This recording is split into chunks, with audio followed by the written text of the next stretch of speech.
You're listening to the Overcast, your joke-making, fun-having pop culture podcast, brought to you by Oversoul Gaming.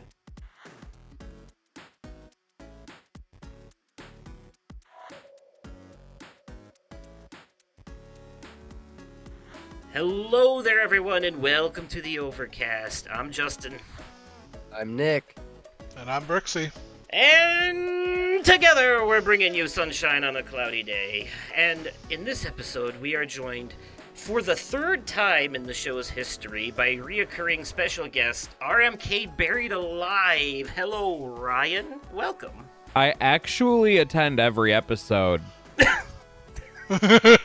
Got you there. It's news to me. Listen, for those Where that do have I listen, been? I don't know, but I do want to say for those that do listen, a fun fact is I have personally known Ryan for several years, and Ryan, through his wedding, is how I years later ended up on this podcast, and I miss you, Ryan, and I'm so happy to be on this episode with you. I miss you so much. You have Thanks, no buddy. idea. Well, you probably have some idea because it's probably fairly mutually equal there. It is very much a kitchen or a SpongeBob SquarePants. This kitchen's not the same without you. Every time I see you. Yeah, I very, very much agree. Gary Come Home plays in my head every time I see your picture. I love that. Oh, I love you, buddy. I'm so excited for this episode. Yeah, another fun fact, even though Ryan has been on another episode earlier this year, this is actually the first time the two of you have been on the show at the same time. So, Thank God. I promise I wasn't trying to avoid you. Some travesty was happening. It was a rough year. that was our Listen, summer I understand that one. that was our Summer Game Fest episode. So yeah, I think there was a lot was. going on. Oh, that was right after the Fallout. Yeah. Yes. Oh, that Yep. was also right when Turbo also was making his great escape into the other side. Lost Right. the name of it. Man, what a summer. Not good. Fun summer 2025. Well, on the brighter side of things, this is our big post-Game Awards discussion episode for Season 3 of the show. There's a lot to talk about, but before that, there'll be no media corner in this episode, but we are going to do short little life updates. We're basically going to talk about how our Thanksgivings went, but Ryan, being a guest and all, I do want to give him a little more room to talk about other things if he'd like to. So, how's things going with you since the last time you've been on the show? Okay, so let's get the big obvious one out of the way here. Sorry, that was my outside voice. Not too long after we recorded the last time, my basement flooded to the ceiling, and we lost some of our pets. We lost about $50,000 worth of stuff, and that was August 10th. And we're recording December 13th, and I'm currently sitting in my, I don't know, maybe about a third of the way finished basement as we mount the rebuild process here. So that's been fun. Felt so bad for you guys. Yeah. Yeah. I went to bed at 1 a.m. that morning, and everything was fine. And I knew that we were getting a rainstorm, so I had unplugged my PC in the basement. But other than that, I was we've been living in this home for 6 years. We've survived, numerous, big storms that they've told us about. But this one was way bigger. It set a, I don't know, 70-year rainfall record or something like that in our area. And I woke up at 8 a.m. to the water having already been trying to drain out of my basement for several hours. Our sump pumps worked. It's just that it broke a window and all of that water just flooded in. Our sump pumps just couldn't keep up with the amount that was coming in. God damn. Yeah, Yeah. not cool. So since then we ran a GoFundMe, we got money from FEMA. We actually received a check in the mail from a church that I used to attend, um, as like part of a grant that I had applied for. So thankfully, material possession wise, we've been able to replace, and if not upgrade, most of the things that we've lost at this point. That's And good. we should have enough to cover the rest of the material cost for the rebuild down here. So like, other than all of the trauma, like things are working out on that, you know? Yeah, What a yeah, no, vibe. it's I'm sorry, man. yeah, me too. It's so surreal watching the process too, because like the last time I was in that basement, it had carpet, and it was, like, and now I see like the rebuild is going very nicely though, from what I can tell. Um, you guys are really making some progress pretty quickly on that. Every time that I'm able to get a group of people together, we make a really good chunk of progress. It's just the getting a group of people together over the busiest time of year to get people together. So a lot of it's going to be stalled out until like, the new year and things like that. But yeah, we've made some significant progress for sure. Is the goal to get it like exactly where it was before with all the walls and carpet and stuff? We already knocked out a couple of walls and rebuilt a new wall to make my studio space. We made it functionally about 8 foot by 12 foot bigger of a room. Okay. By knocking out an unnecessary hallway, an unnecessary angled wall, an unnecessary closet, and then we're moving where the entrance to the bathroom was. But overall, it's a very spacious room that we're gonna turn into a really nice like music studio. Okay. Hell yeah. Well, I'm glad that you found a way to, you know, I don't want to say flip it into a positive, but you know what I mean. Like Yeah. the silver lining. You know what I mean? Like I said, other than all the trauma, like I got some cool stuff. Right. Hell yeah.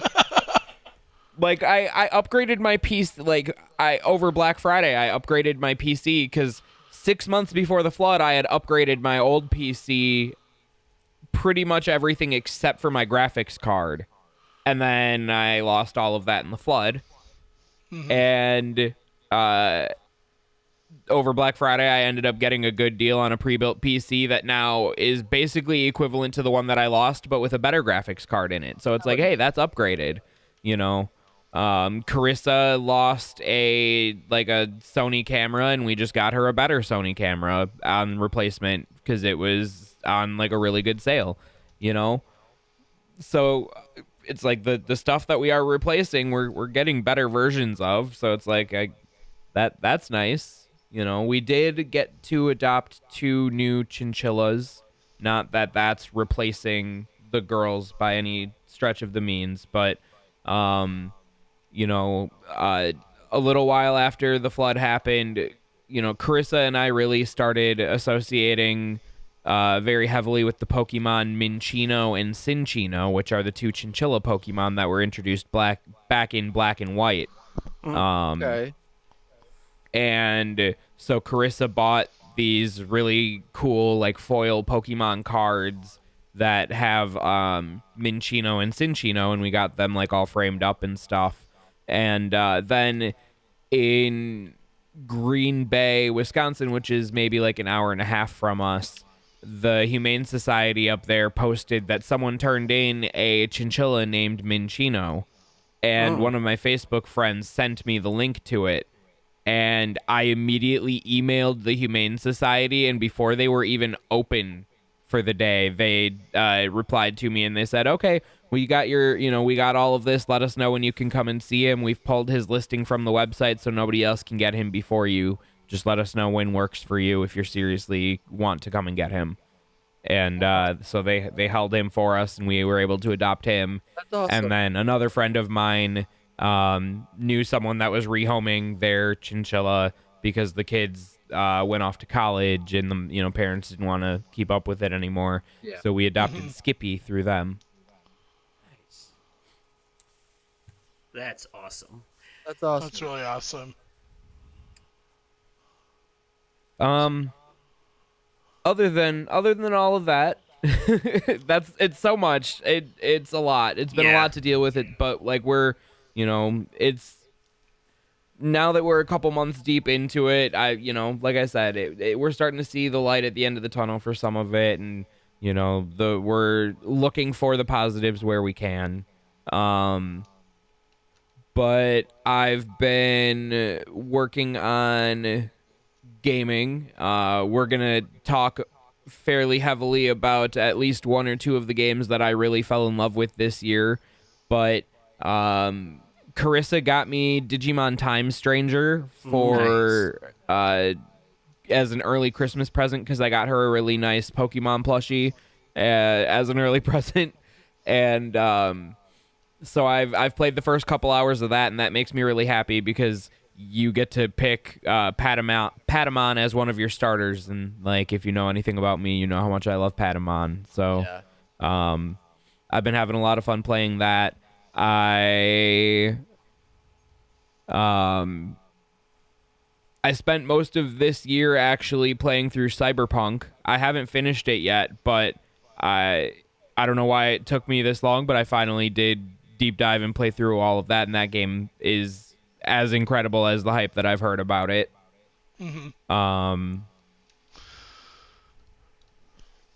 Other than that, I don't know, man. That a lot of my time has gone into either rebuilding physically or digitally, because I started streaming shortly before the flood again, and now I'm starting to get back into it again now that I've had time to rebuild my setup and stuff like that. So it's going to be hopefully a more fun. That's the other thing that I've been doing with that is a little thing called Poke Monday, where my buddy Spencer, Fort of Nerd, and I play through. He didn't start playing Pokemon until Sword and Shield came out, and he had been a pretty vocal Poke hater up until that point. And then he fell in love with playing Sword and Shield, and then he played Scarlet, and then he played Fire Red, and now he is playing through Heart Gold for the first time while I replay through Soul Silver. And so we do that every Monday. Sick. And that's been a lot of fun, getting to see him experience a game that I've probably replayed way too many times at this point. There's something so nostalgic about those early Pokemon games, and Heart Gold and Soul Silver really hold on to like what made those games good. Hell yeah. Very nice. But I'd say that's been about me here. I was gonna play Digimon Survive because I heard that it was basically a horror game / visual novel, and I was like, ooh, Digirumpa? And also a tactics RPG as well, and I was like, oh, okay. But when I went, because it was on PS Plus Extra in the game catalog, but when I went to go download it, it said it was going to expire in like 3 days, and I was like, motherfucker, I waited too long. I have it for the Switch if you want to borrow it. Ooh, I just might. Yeah, I'm totally down to lend that out, so let me know. So I'll come in right after you because you and I basically had the same Thanksgiving. I don't know if you did anything. Well, you said you had like 3 Thanksgivings, didn't you? Yeah, so we met up with my parents on Thanksgiving Day and had like dinner and stuff like that with them. And then on Black Friday, we went over and we hung out with Matt and some of his family because he was like, I've made so much food, like come and steal food for a little bit, if nothing else. So we went and piled up a big plate and gobbled up his food. So then we had our usual post-Thanksgiving weekend family giving. Yep. thing. And God, of course it had to snow on the day that we all had to travel. Like it was just I only got scared like 3 times on that 2-hour white knuckle drive. And my mom, though, she was like, you know what? I think to avoid the snow tomorrow, I'm just gonna pack some stuff up, and I'll just grab you from work, and then we'll just go straight to Rockford after you get off work. So we ended up being there like the night before because we wanted to avoid the weather the next day. But yeah, we had a great time. I think it was funny because it was so like heartwarming to me to finally see Dalton get into the Spider-Man games and see that he's genuinely loving the fuck out of them. Oh my God, yeah. It's one of those cases where you have to convince him that it's not overhyped. Like this game is as good as everyone is saying it is. But right. I can understand needing to let that die down and form your own opinion on it. We just got to get him on Expedition 33. And I know that it's not the hype so much as it is the turn-based combat for him. But I don't think... I keep trying to tell him, I don't think you understand how Dark Souls it actually is, dude. Like, turn-based is a strange term for it. Depends on who you're playing. Because if you're playing Simon, it is not turn-based. It is Simon's turn and Simon's turn only. It is a bit of a misnomer because it really is, with all the action inputs and stuff, it really is more real time than it pretends to be. What I should have told him is that there are some minor Magic the Gathering elements in that game, if I'm being honest. There really is. Because we, folks, me, Ryan, and Dalton, the three of us sat down and played a round of Magic the Gathering over that Thanksgiving weekend. Yeah, we did. That was fun. I was so surprised that Dalton was able to pull your leg enough. It didn't even take much convincing.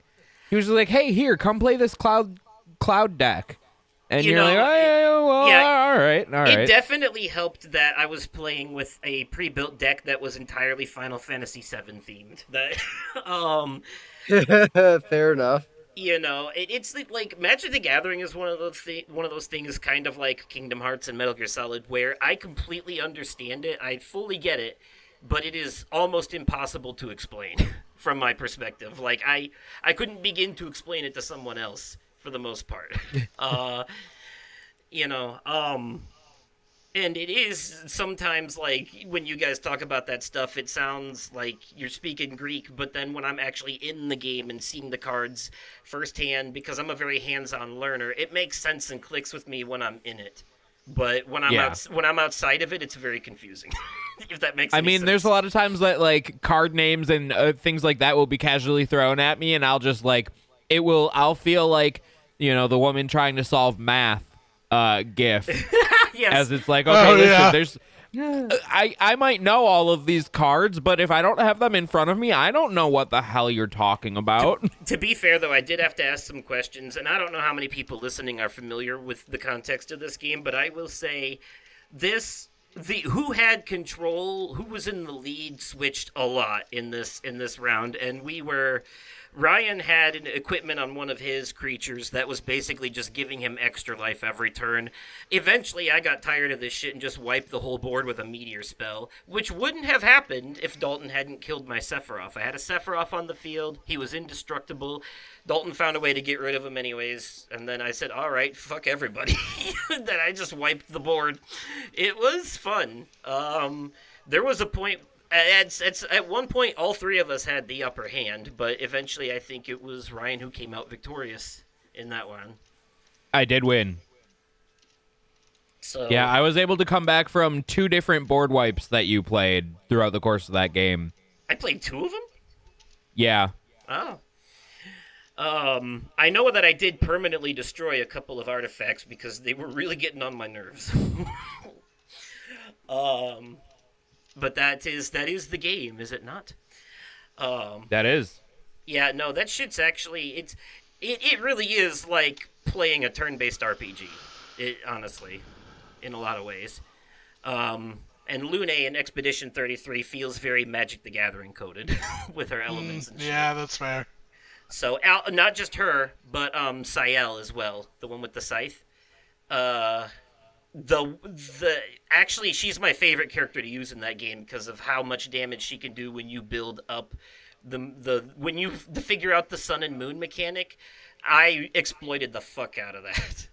It's her and Mael that were my damage dealers because of those things. Oh, Mael with the Pierce. Oh man. But yeah. Anyways, though, yeah. Besides that, and then we got to watch you and Dalton play Guitar Hero on PS2, like OG PS2. Nice. Yeah, and it was like a minute and a half loading screen in between songs. I was like, what is this? What is going on here? Right? It's like, have we been spoiled by modern gaming? And Dalton and I both said yes at the same time. Yeah. It was great. It is funny because Dalton's got this whole setup in his basement now where it's kind of like a man cave thing down there. He's got a pool table. It's where he played Magic. He's got a TV. Yeah. He's got a smart TV with the internet and like the Pluto TV free channels and shit on it. But he's also got like older systems like the PS2 hooked up to it. Like he got a component to HDMI converter and all that. So. And Ryan brought his Switch too, so I actually got to taste test a little bit Mario Kart World and Donkey Kong Bonanza. Nice. I will say this, Donkey Kong Bonanza is actually really fun. There's something extremely addicting, like stupidly addicting about just breaking everything. Like, I swear to God, that's literally all I did. I barely got out of the tutorial because I was just so busy smashing the shit out of everything breakable, which is literally everything. It's very satisfying.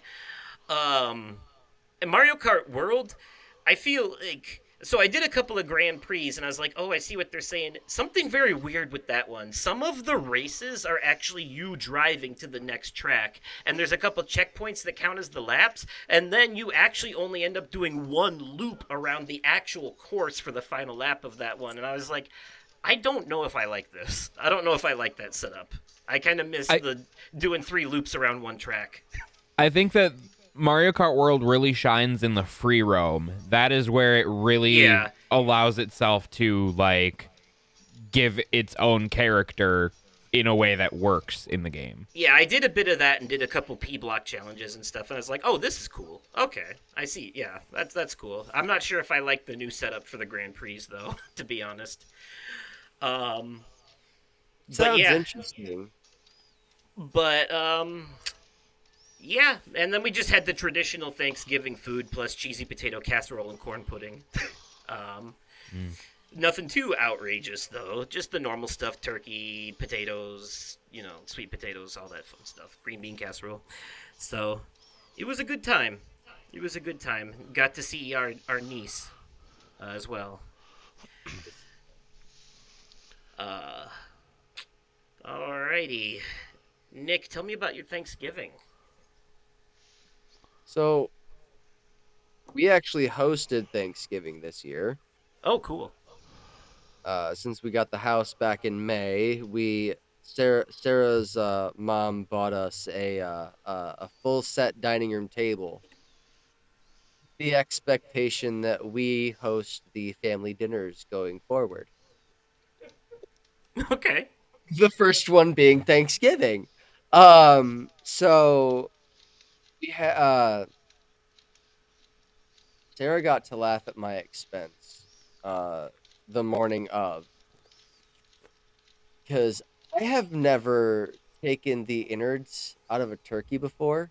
Do you never mess with the giblets?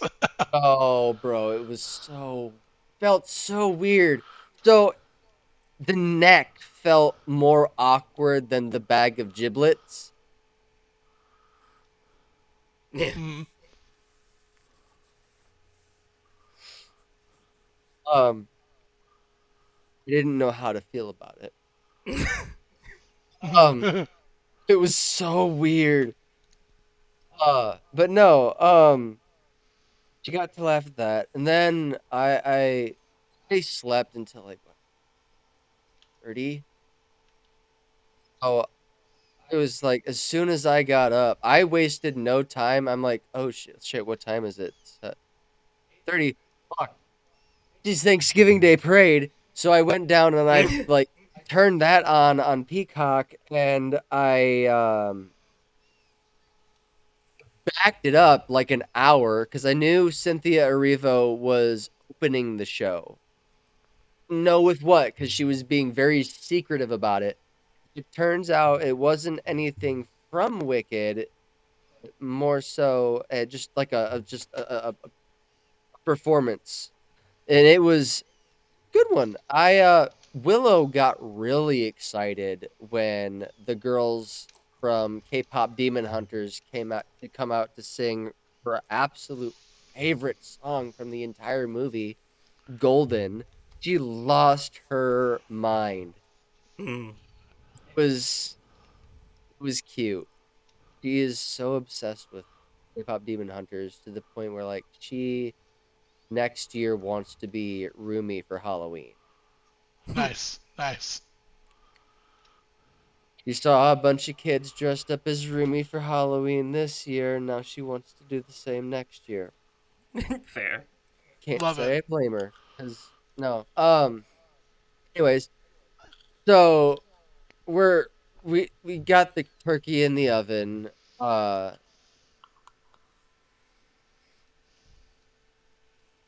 Sarah's mom and stepdad come over around like 11:30. And then her brother joins us at like noonish. We get to start, and like shortly before everyone shows up, I turned on. So you know how in most households on Thanksgiving, you get the traditional Thanksgiving football game. This is a hockey household, so Of because course. so there wasn't any hockey games on live, but being as how I have a subscription to ESPN, and I'm a Chicago Blackhawks fan, and this also being a house divided, it's also a Minnesota Wild household.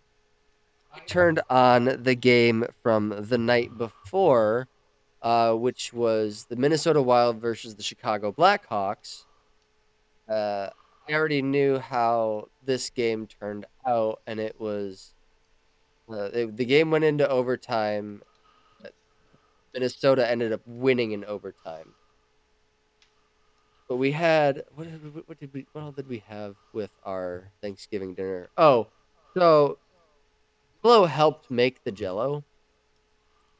Let me premise by Oh. saying a child, like my child, uh, helped make the Jello, specifically the orange Jello. There was mandarin oranges in the orange Jello, Mm-hmm. but on top of the Jello, this is I'm gonna have a oh there I am moment. Oh, the this child, if she would have been allowed to dump the entire bag of marshmallows onto that, she would have.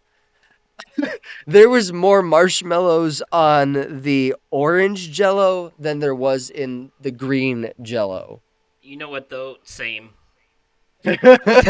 Fair. Um, but Give me no, the marshmallows.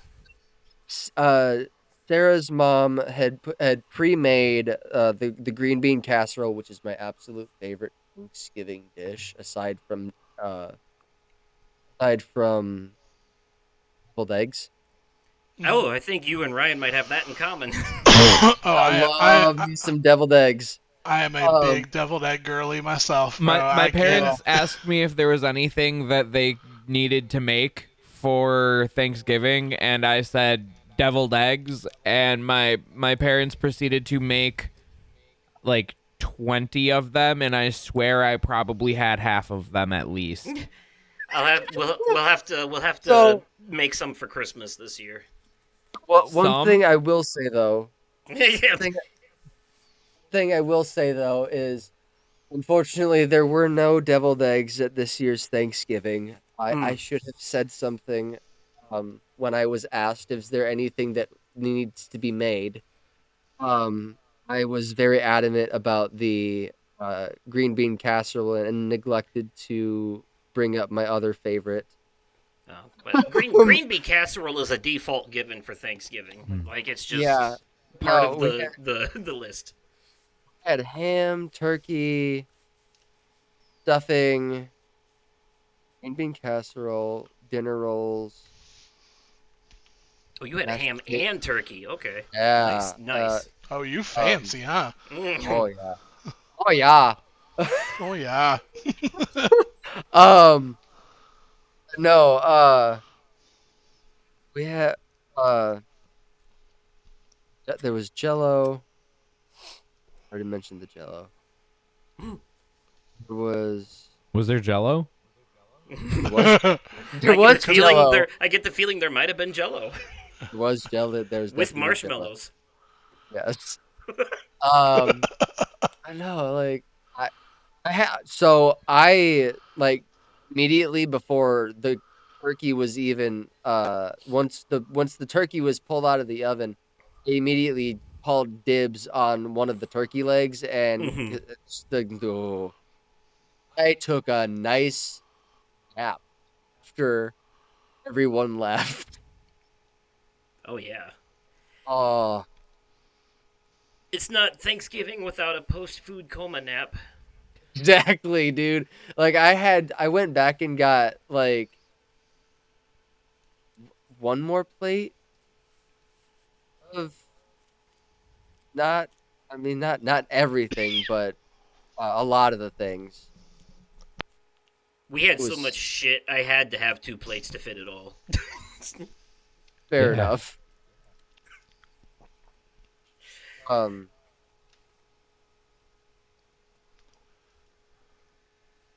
and then to finish out my Thanksgiving weekend, I had to throw in was it was it Saturday? Saturday night was the episode is since out now. But it was the premium live event Survivor Series War Games. It's a Thanksgiving weekend tradition for me, Mm. as is for a lot of WWE fans. But this one holds a special place in my heart for one reason and one reason only. It is the pay per view that got me watching WWE religiously. Like a buddy of mine, an old buddy of mine that actually I lost contact with, invited me over to his house for Survivor Series 2014. So it's been 11 years been WWE fan. So yeah, Nice. hell yeah. Alrighty. And you guys can get the full, like, unfiltered thoughts about that episode on our sister show, Nick and Joe's Wrestling Recaps. There's one piece of news that I know you guys are gonna want to hear that did come out of that. Where it wasn't directly confirmed, but it was confirmed by someone that works with the studio. Rhea Ripley is going to be in Terrifier 4. Now, if Hmm. for those since you guys aren't in the know, Rhea Ripley is a very she's Oh, I know who Rhea is. Yep. she's a huge Art the Clown fan, and she came out dressed in Art the Clown inspired gear and a mask that was protecting her nose that was designed after Art the Clown. But she has been unofficially confirmed that she is going to be in Terrifier 4. Nice. Well, alrighty then. Alright, Brooksy. Thanksgiving? Yeah, Thanksgiving. I mean, our house doesn't really do much for Thanksgiving. We did do like full kind of classic style this year. Our new roommate Olivia loves Thanksgiving, so we're like, you know what? Yeah, let's go for it. Um, we ended up having one of Sam's coworkers came over. One of Allie's coworkers came over. Our friend Sarah had come over, and like we You we guys did had a full. friendsgiving. Yeah, Yeah, I we was did just full thinking that. Friendsgiving. Like, yeah, like I mean, my family's back in Texas. Sam's no contact with her family, so she really like, like my dad's side of the family is really her family. Um, Allie's family's back in Texas. Sarah, she's originally I think from Illinois, Illinois or Indiana. I cannot remember which one. But she was here for Thanksgiving. Um, my wife's coworkers originally from Wisconsin. So it was just like hodgepodge of homies, just all getting together. But we did full classics. We did turkey, stuffing. Um, we did have deviled eggs. So jealous. I may, I may have made 24 eggs, so that's 48 deviled eggs. Jesus. And they were all gone before the day. Yeah, they were all gone before the day ended. I was gonna Like, say that does not sound like enough. no. I love deviled eggs. Those are Allie rookie loves numbers. deviled eggs. Rookie And the numbers. Wisconsin homie was a big deviled egg person, and that was actually one of their big questions: is there gonna be deviled eggs at this event? And I was like, oh, absolutely. And now I know to make sure to prepare an appropriate amount, which was essentially like 12 to 15 eggs for each of us. Jesus Christ. Yeah, it's still not enough. Still not enough. But no, we did that. Like everybody came over. While I was cooking early in the morning, I did throw on the Macy's Day Parade, which Justin, I never got back to you, but yes, it did help me, and thank you so much for helping me get set up with the Macy's Day I Parade. can't believe they had a Oh, goddamn yeah. Labubu float. Mhm. The Yeah, whole trust, goddamn I saw fucking that. performance along with it. Like, Listen, I just realized how old I'm personally getting. That Lil Jon's playing "Turn Down for What" at like 6 o'clock in the morning my time, and I'm like, oh god, I was just have we reached disappointed. that moment? I was just disappointed no one on that float did a satanic ritual with chicken blood. You know? I know, right? Like monsters. But no, we hung out, we ate food, we did watch K-pop Demon Hunters, because such one a of the good people, movie. yeah, one of the people that was over had been wanting to watch it, just hadn't gotten around to it. So we're like, hey, no time like the present. Um, we did, let's see, what else? Oh, we threw on a movie called Hidden Figures that Sam had been wanting to watch. Great movie, by the way. It's about the black women in NASA that helped NASA become NASA. It's like a very, very good story. Like really, really good movie. It's got Um, is it Taraji P Henson? I think so. Cookie from Empire is in it. Yes, yeah. It was very, very, very good. Um, but yeah, like we watched a couple movies and people headed out at like 8 o'clock because we're all in our 30s or 40s and like we ain't staying up late. You out of your mind. But yeah, like it was pretty chill. Like the fun thing for me for Thanksgiving weekend as a whole is I know I've talked about that I work with a nonprofit group here in San Diego, and I've officially been put on cooking duty for the Feed the People program out here. So I got a bunch of stuff on Black Friday for cooking and prepped my stuff on Saturday, and then Sunday I made these like marinated grilled chicken thighs and did like Oh. some roasted onions and peppers, so it was kind of like a Brooksie's kebab Cooking style. Corner. Yeah, here we are. Welcome. You didn't think I wasn't gonna be able to squeeze in Brooksy's Cooking Corner on the Game Awards episode? You're wrong. Uh, but I did that. I made some turmeric rice, and there are people that are vegetarians that are unhoused, and I want to accommodate to those. So Awesome. also did some marinated portobello mushrooms and grilled those. But yeah, like I packaged all of the stuff up. It was like 75 meals, brought them downtown, went to the drop-off point, helped serve out a little bit just because I got there a little early and there were a few people that knew that was like the spot. They're like, yeah, you the food guy? I was like, yeah, I'm the food guy. Let's go. What you want? I got you. Something similar But man, at one point. yeah, it was. I don't know. It was cool. It's a lot of fun. I'm actually going to be cooking. What is it? The 21st and the 28th for the weekend before and the weekend after Christmas. But yeah, I mean, it was a pretty chill actual Thanksgiving day. It was just and everybody like pitched in, so like it wasn't just me making like a dozen dishes. It wasn't Sam making like a dozen dishes. Like everybody brought like two, three things. So it was like it was the least stressful Thanksgiving I've ever been a part of, and I enjoyed it for that aspect. But Yeah. yeah, that's pretty much it. Nothing pretty straightforward over here. Yeah. Lovely. All right, then. Gentlemen, let's talk Game Awards. That's fucking. Hell yeah.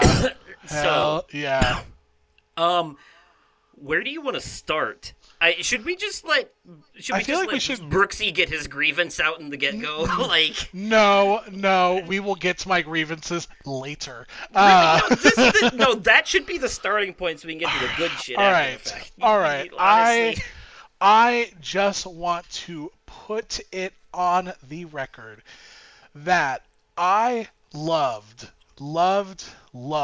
Expedition 33. I personally do recognize this as a generational game. This is a like Shadow of the Colossus level game for me personally. Like it is something that we're going to talk about 20 years from now, 40 years from now. This is him. This is Himbo Slice. This is Timothy Lincoln. Like it's an amazing game, and it deserved every single award that it received, except for one. Except for one, and I'm not talking about Game of the Year, and I'm not talking about Best Narrative. I am going to say that although I do recognize that Claire Obscure had done a brand new thing to the turn-based JRPG element of adding parrying and dodging during the actual attack phases, and that is something that was very new, fresh, and revolutionary. When it comes to brick by brick RPG, what the mechanics are, of it really changing the story based on your decisions, like not just at the end of A or B, but like across the game, really what you do really affects what happens to your character. I genuinely think KCD2 should have won that award. I am bitter. I am grumpy. I am a sad little person about the whole thing. That being said, sad. if it was, if it was a full sad panda. That being said, if KCD2 would not receive the award, it absolutely should have gone to Expedition 33. I'm bitter and I'm grumpy, but I can accept it for what it is. It is just not what I genuinely think should have. Not like personal bias, but even looking at it on an objective level, for RPG, I really think it should have gone to KCD2, and I rest my case. Fair enough. Let's say though, like Expedition 33 broke some records. It did. Yeah. It did. Most won awards. Before we even get into 9. that, I do just want to say it's not even that the combat system was revolutionary, because it literally uses like the exact same combat system as Paper Mario. You know what? That's true. That is very true. Thank you for that. Further strengthens my case. I am now more grumpy and bitter. Thank you, I'm glad that Ryan. I can further enhance your bad mood. No, hold on now, though, because the same argument can be made about Final Fantasy VII, which is the last time we had an RPG that quote-unquote revolutionized the genre, but it was just an evolved form of the other turn-based combat from Final Fantasies 1 through 6 that came before it. And but Well, something about this it. is for those who came after. Justin, this is for those who came after. But that's what I'm saying. Expedition 33 is the modern day Final Fantasy VII. It did revolutionize, but it is more of a Frankenstein's monster of a bunch of different things. Yeah. It's part It's Final Fantasy. It's Dark Souls. It's Persona. It's Paper Mario. It's Legend of Dragoon. But it's like, it's not that it's ripping any of these things so much as it's taking inspiration from them and melding it together in a way that we haven't quite seen before. Not to this extent, I don't think, anyway. The last game that I played that felt like this was Lost Odyssey. And that's an underrated gem. Coming from someone who's played all the games that this game was inspired by, you can see all the bits and pieces of them in there, but it's like, that's my only, that's my only real defense of it winning RPG. Not that I disagree with Brooksy that KCD2 should have won, because I see a lot of people saying that. Like, a lot of people, I love Expedition 33, but KCD2 should have won that category. It was... the internet backing me on that, I'm not going to lie, was a very, very validating thing, because it's not even like, it's like... And it's very highly rated on Metacritic, just and for me, it's like, it's not even like I'm looking at it like I didn't even play Expedition 33. Like, no, I have 60 hours on it. I also have, as of last I checked, 230 hours into KCD2. There is a slight biasness. I can recognize that I do have a biasness towards it. But even trying to put that aside, just looking at RPG on RPG, I still genuinely think that KCD2 should have taken that. You did make a good argument on that, though. No, yeah, absolutely. Thank you. So, and that is, it's not so much that what I'm saying is a counter argument, so much as I'm just playing devil's advocate for the sake of, for the sake of conversation. The thing for the with sake of the Expedition devil. 33, the thing with Expedition 33 versus KCD2 though is, I think. And to be fair, this wasn't always the case until they patched story mode to be easier, but now, arguably, I think Expedition 33 is more accessible to a wider audience. I think KCD2 is more niche because it is basically just, it's a lot of suffering. It's a very hard game and you have to suffer. I don't think it's a hard game. I think it's a slow burn game. It's a tedious game, but I think it's just that KCD2 is not going to be as appealing to the masses as Expedition 33. This incredibly well-woven story that you can in theory be able to play through in 25-30 hours, versus if you just run and gun the main quest, no side quests, no nothing, no frills. KCD2 takes about 45 hours to 50 hours to beat, just straight main storying the entire thing. And I say that from personal experience, who just did that so I could get to the DLC, because I deleted my old file and I don't want to talk about it. I plan on I have the 4-hour PS Plus trial ready to go. I'm gonna give, I'm ready to play it. I owe that to you anyways. It's just, I'm gonna tell you right now, I couldn't get past the first combat encounter in the first game. I will say the combat realistic. I've played both. The combat is a lot better in the second game, in my personal opinion. There's a lot of original purists for the first one. I disagree. I like the fighting a lot more. It's a lot more fluid. It's a lot more simplified. And you literally, in this game, you learn one move called the Master Strike, which you can open very early into the game. Once you learn that, you can literally, as long as you're holding the sword on the opposite side of someone, when they attack at the same time, and it parries and stabs them at the same time, and you just, rinse and repeat. The fighting becomes very, very easy once you unlock that.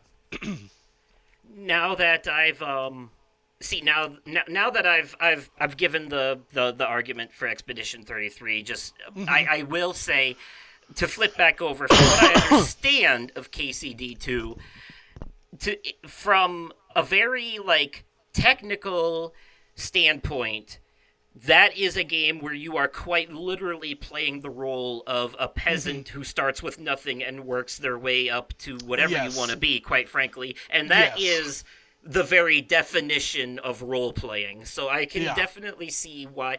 And as much as I definitely think Expedition 33 is more my kind of game, but I do think that it should have deserved that. So I stand in this middle ground limbo where I do think that you are right. KCD2 should have won that RPG category, but I also see why it didn't at the same time. Yeah. Again, You know? I'm bitter and I'm grumpy and I am a sad panda. That being said, like it's not like I don't grasp the why. It's not like I don't understand Yep. how that could have even happened. Like I do understand it. I do get it. I just wholeheartedly with my whole ass chest disagree. Uh, Well, and to be honest, I have my own version of this, and it's the debut indie category. I really, really think that should have went to Dispatch. I For you to say that completely agree. Expedition 33 deserved every other category, I actually think that one. I still take a small issue with it even being in that category to begin with, not because it doesn't technically belong there, but because I think it was overshadowing other games that deserved more of a spotlight, like that deserved some spotlight. Like there was a point for me in the show, and don't get me wrong, I love the show overall, but there was a point where the element of surprise was kind of being taken away because Expedition 33 winning everything was starting to become extremely predictable, I which knew I knew was gonna happen I, anyway. I, I but knew that the sweep was coming. and I knew that was going to happen anyways, but you know what I mean? Like previous years, there's been more of an element of surprise where it seems like the winners are a bit more spread out than that. And, like, we haven't seen a sweep this big since Baldur's Gate 3. You know what I Yeah. mean? Like, and this actually beat that in that term. So it was, Yeah, it like, did. overwhelming is the wrong word, but I do feel bad for some things. I don't know, Brooksy. Do you agree with me about debut indie? Obviously Nick does. I just debut. Ryan hasn't played Dispatch, so it's So kind of I will say as much it's as a I know fucking that comeback for Telltale though. Like absolutely come. yeah, I will say like I struggle with it because I look at it in the sense of Ad Hoc is a very small team, and Sandfall's core team is only like 30 to 40 people.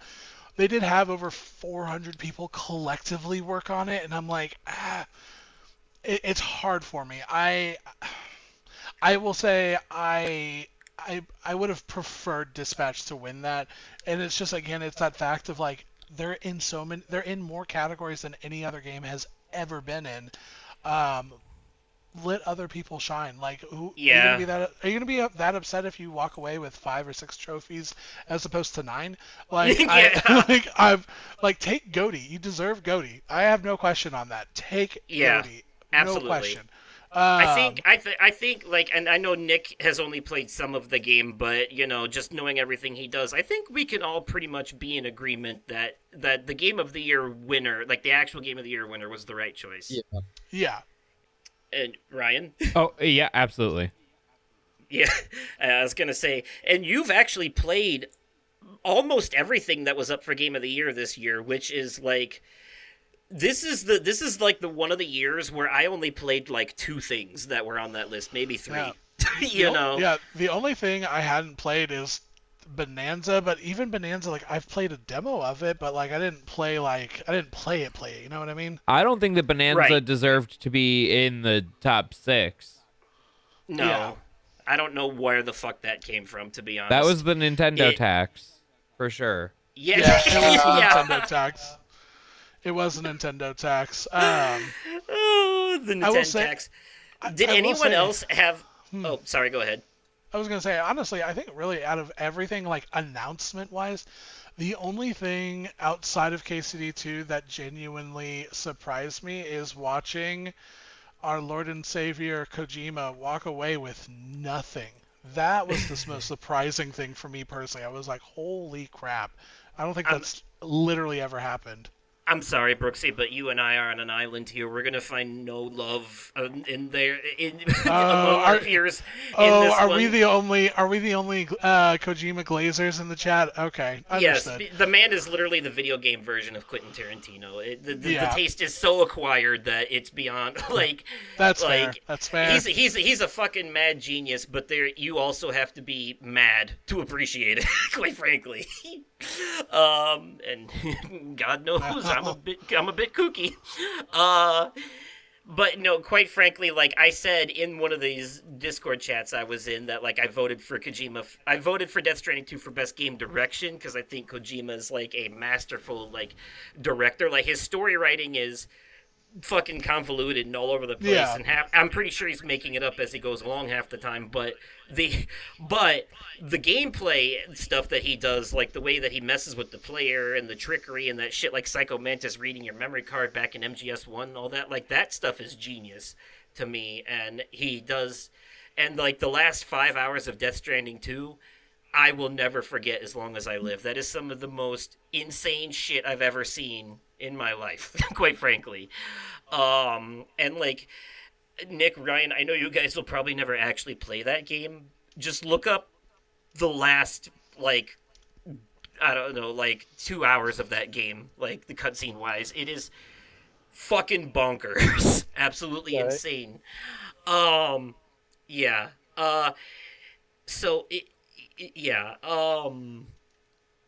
So I definitely had to give, but then like somebody in the chat I was in was this is a positive night for gaming, so I don't want to get into it now, but we're gonna have to I'm gonna have to talk to you later about why you think that. And I'm like, what the fuck is that supposed to mean? Like, I just like, because they're like, I wholeheartedly disagree. I think Kojima's overrated, and I'm like, oh god, here we go. I'm like, look, I don't know what to tell you, but like, basically, I just it would take a fucking 2 hour long deep dive YouTube video to get into the real weeds of it with that man. But hmm and just after the way Konami treated him and everything, yeah, it's still I'm still peeved about that, quite frankly. Yep, 100%. So I just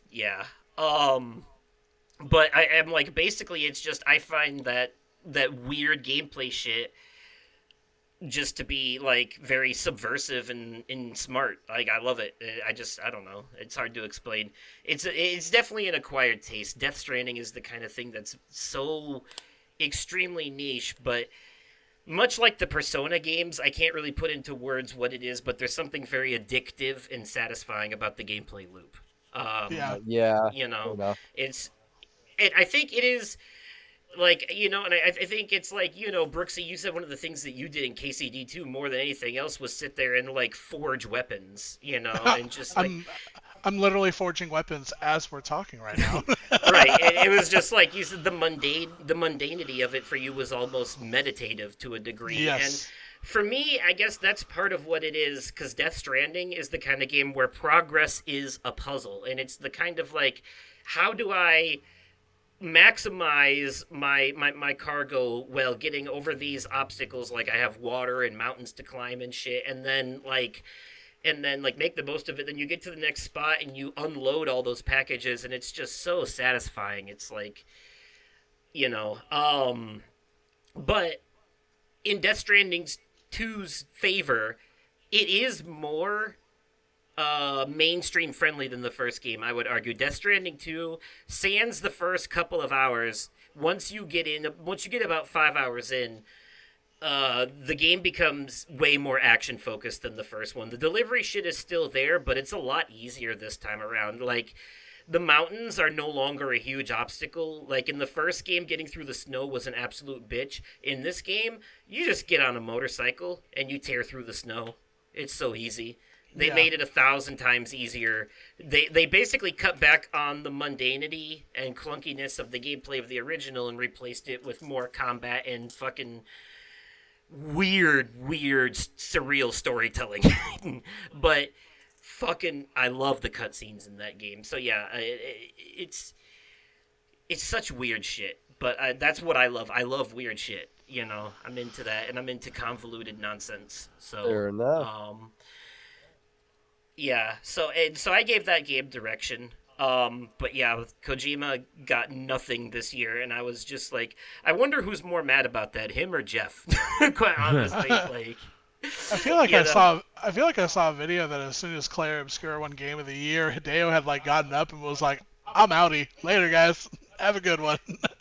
I don't like. Okay, I get the fact that it feels like the game has kind of like overshadowed the industry this year, and for good reason, quite frankly, because it just came out of nowhere. People were like, it was on people's radar, but no one knew what to expect from it, and then it just came out of nowhere and blew everyone out of the water. And it's literally the modern day Final Fantasy VII. I don't know how else to put it. May I say something? Yeah. I remember when this game very first got announced during the Xbox showcase in 2024 during summertime. Me too. I remember when it got announced, and I remember that it was originally only announced for Xbox and Steam, and that was it. It wasn't until later that they announced that it was going to be on PlayStation as well. I bought an Xbox that day because it was $100 off. It was also before they, increased the price 3 times this year. Because I watched that and I was like, there is something really special about this game, and I don't know what it is, but there is something genuinely special, and I have to play this game. And I still cannot believe how much I actually Babe Ruthed that moment. I cannot believe that I Babe Ruthed that moment. No, you and me both, because the very first time I saw the trailer for that, I was like, oh, this is very intriguing, because I think the very first trailer reveals that the premise of the story is that the witch paints a number and all those people of that age die, and I was like, oh, that's very unique. It reminds me a lot of that old story, The Lottery, but like a unique twist on it, and I was like, okay, let's see where this goes. Like, I'm keeping an eye on this one, and yeah. And like, even though I know fuck them now, but earlier in the year when Game Pass was, before they did the stupid shit, it was free on there, and I think that's how a lot of people got their hands on it, was through that as well, which definitely helped. But even though it was free on Game Pass, they still sold like over 30 million copies. Oh yeah, I got my physical copy now for PS5. So what I was gonna say though is, even though I understand it kind of overshadowed the show, this whole thing is supposed to be a celebration of art and gaming as an art form, and obviously losing can be disappointing, but there's gotta be a level of decorum and good sportsmanship when it comes to this thing, and quite frankly, I find it a little uncouth that not only are some developers whining about losing on social media after the fact, but also refuse to even show up in the first place. Silksong said, "Yeah, we're cool. Mail me my prize if I actually get one." And it's so funny because I think Jeff threw a little shade too, because they won Best Action Game, and he was like, "See, you guys won something." Like.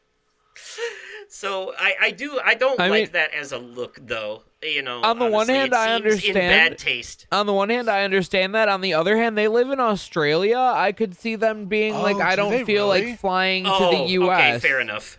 I did not. Yeah, I had no earthly idea that Team Cherry was based in Australia. Yeah, that makes way more sense. Yeah, fair enough. They would have to deal with like getting passports, which like Claire Obscure's entire team, but.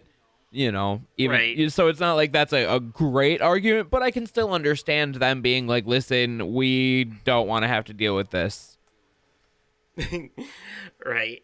By the way, there was, while I was waiting for the show to start, GameSpot, much like they did for Summer Game Fest, had another one of those pre-show things, like red carpet event things leading up to it. And this one... they did the same thing, interviews with developers. They had people on. Ben Starr and Jennifer English was on there with them for a bit. And I love that for some reason tonight, Ben Starr was dressed up like the Nightman from Sunny in Philadelphia. Oh, yeah. I saw that smoky eyeshadow, and I was like, all right, Ben, you know what, buddy? You do you. Have fun. Just have fun. It was great. But like they had like a bunch of people on, like the developers of Dispatch on, and they made them choose weird powers that they would have and stuff. They did mini games. One of my favorite games they did was they had some people from Hades on, and they read them some Greek mythology stuff, and they were like, you have to say whether or not this is from actual Greek mythology or something new that you did for your game. See if you remember the difference between the story of your game and actual Greek mythology.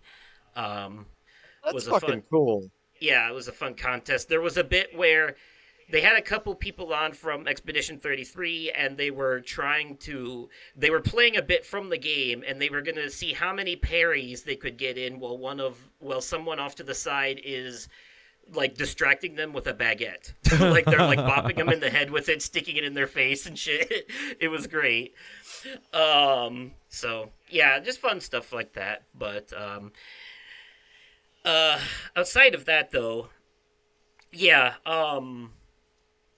the winners, yeah, pretty much well deserved. I think so. For me, I like the tone of this show overall, regardless of the awards and announcements, because as far as it being a celebration of art, I really like how they handled that aspect of it. Because like a couple of examples are like Jennifer English's acceptance speech for best performance, well deserved by the way. Uh-huh. Fuck yeah. Um, she was crying, man. She was. And that bit about the charity for girls making games and how one of them came out to announce their game, which looks pretty cool, by the way. Like, Yeah. Announced by honestly, Felicia Day, nonetheless. yup. And then like the theatrical performances that they put on, not just like the operatic performance from the composers of Flute Expedition guy? 33, Luke guy. but also Flute Guy didn't go as crazy as he has these past years. I don't know. His Yeah, instruments were fucking wild. I saw somebody though. say that he was playing the Yeah, they Whoville were. instruments. Whoville instruments, yes. But like the announcements for Divinity and Control 2 had some very theatric performance pieces before the actual footage. Like, like live on stage stuff. And that's how I knew we were getting Control, by the way. When that guy came down from the ceiling and he was wearing a prison jumpsuit that said P6, that is the kind of thing that will only mean something to people who played the first game. And I immediately knew what that was, and I was like, oh fuck, this is Control. um so that was exciting. Yeah. Can I just say, by the way, that besides what they did for the performance, like the people coming up looking like they came straight out of the village, for Divinity and all that, and then like the people getting dragged up to the ceiling and shit. The actual trailer itself, Was so metal. It was that so was Yeah, awesome. it was. At first, because like my mom was watching it and she was like, "Oh, I love the fantasy stuff and all that," and then like when it took that huge tone shift, she was like, "Oh no, is this a horror game?" I'm like, "No, it's No, probably it's- going to be dark fantasy." Which I love dark fantasy. Oh god, I'm so excited. Yeah, I'm thinking dark fantasy like Diablo. Because I love that tone shift though, like how culty it got to. Because you have like it just seems like a normal day at the Renaissance fair, these people at the market and all that with their children and stuff. And then they reveal that the dude is up there in the Wicker Man, and like everyone's in on it, and the children are cheering as he's burning alive. And I'm like, this is awesome. Oh, I love the tone shift halfway through that trailer. That is 100% on my radar, and it's being made by Larian Studios. Yeah. And apparently they're saying it's already going to be bigger than Baldur's Gate 3. Really? I wonder how the gameplay is going to be, though. That's what I'm curious about. Is it going to Yeah. be isometric? Is it going to be a turn-based thing like Baldur's Gate, or are they going to do like the other Divinity games and go full action RPG? That's what I'm wondering. Wait. Regardless, I'm hyped. After Baldur's Gate, I don't care. I want to play whatever it is. I actually downloaded Divinity Divinity Original Sin on the Steam Deck yesterday. I haven't opened it yet, but I'm like, you know what? I got homework on that, and I also have homework on the Remedy verse because I have yet to play any of the games, and I want to play all three of them before this new one comes out. Yeah, you can safely skip Quantum Break, but I will say that there are some multiversal elements to Alan Wake 2 that might make you want to play it. It's Microsoft still owns the rights to Quantum Break, so they can't actually use the characters and shit from it, but they have found very creative ways to sneak them in anyways, as basically other characters. Yeah, it's weird to say because from what I want to say, just based off the trailer, that you should probably really only have to play the first Control to play the second one, but that's what I thought. That you could have said the same about Alan Wake 2 after seeing the first trailer for that. You're like, oh, I just got to play the first game. No. Alan Wake 2 is a direct sequel to Alan Wake and Control at the same time. So, yeah, so I have a feeling that because I've played all these games and I know how Remedy does this shit and how they connect everything, Control 2 is probably going to have shit from all the other games in it in some kind of way. That's just how it works. Um, that being said, it seems like they're changing up the style. So the first Control was more of a Metroidvania, I would argue. It was very much revolved around like different guns that you get, or the service weapon that can morph into different guns, and then these telekinetic powers that you get as well. Because there's some areas of the oldest house that you can't reach until you have certain powers, so you got to backtrack a lot, and some doors are locked till you have the right key card. So there's a little Resident Evil in there too. And it's got difficult combat too. But there are accessibility options to make it easier if you want to. But by default, it's got almost like Souls-like level combat difficulty. Um, the Alan Wake games do not, but Control does. And it seems like, from what I saw in the trailer, that this sequel is going to be more Devil May Cry-ish in terms of gameplay. A lot more action RPG focused. It also looks like we're leaving the oldest house, and things are, from what I can gather, things that the world shouldn't know about have leaked out into the real world, and now we're kind of dealing with that, while also simultaneously trying to find the protagonist of the first game who has mysteriously gone missing, and we're playing as her brother this time.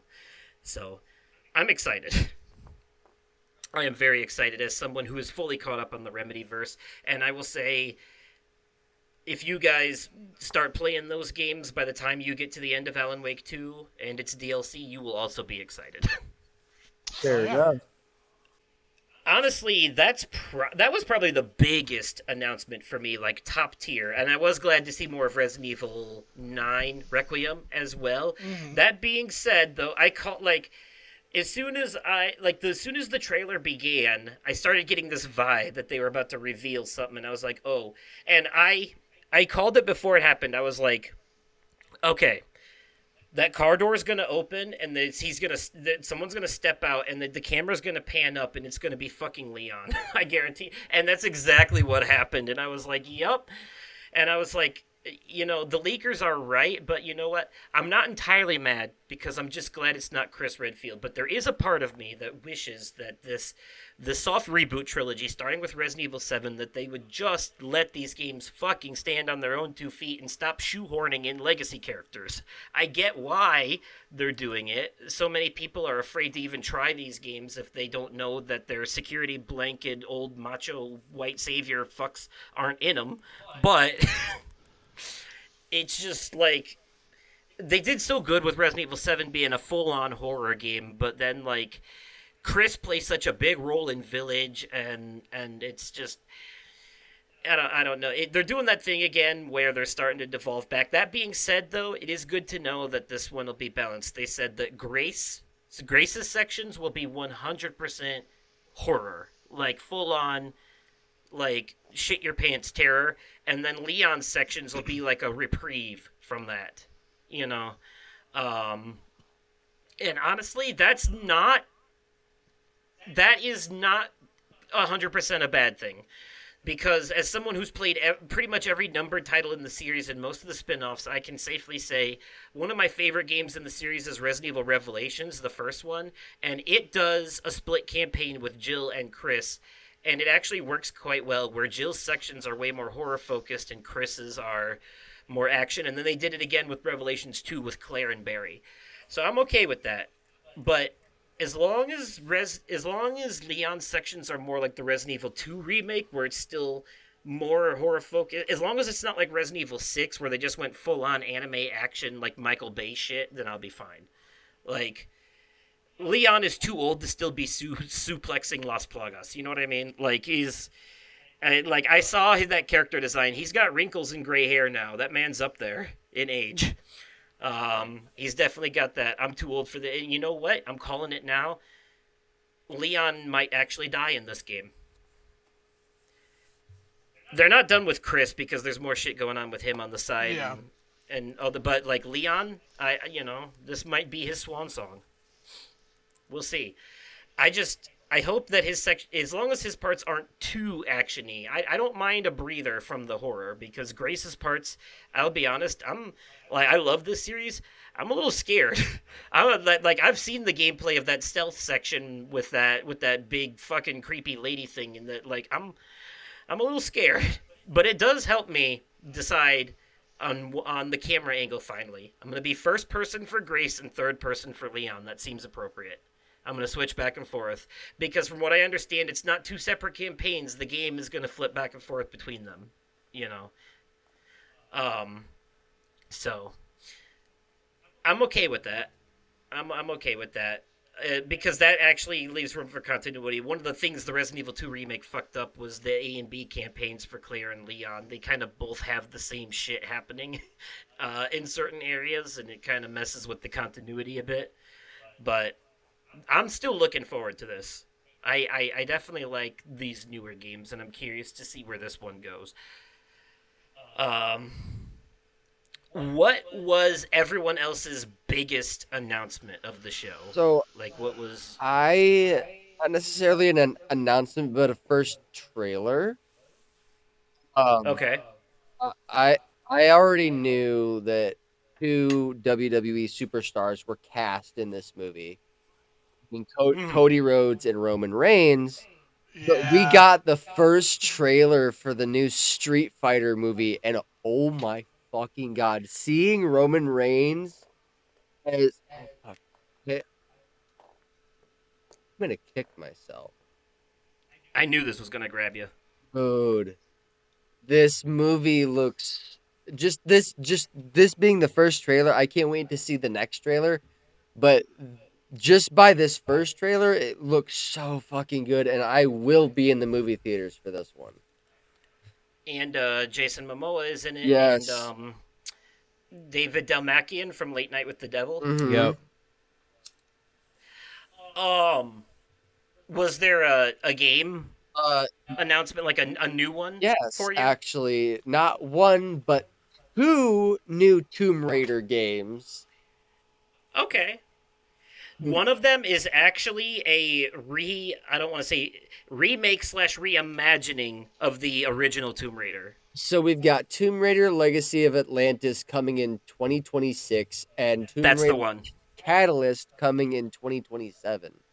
So, from the research I've been doing, it is basically they are remaking the first game in the very first PS1 game is the Atlantis one is a remake, but then Catalyst is supposed to tie everything to the series they just got done with, the Survivor series they're called, with the 2013 reboot. Gotcha. Okay. Yeah, so they're like tying two Graphics different. on this looks fucking phenomenal. They're supposed to be tying two different timelines together in some like weird Legend of Zelda kind of way. So Okay. yeah.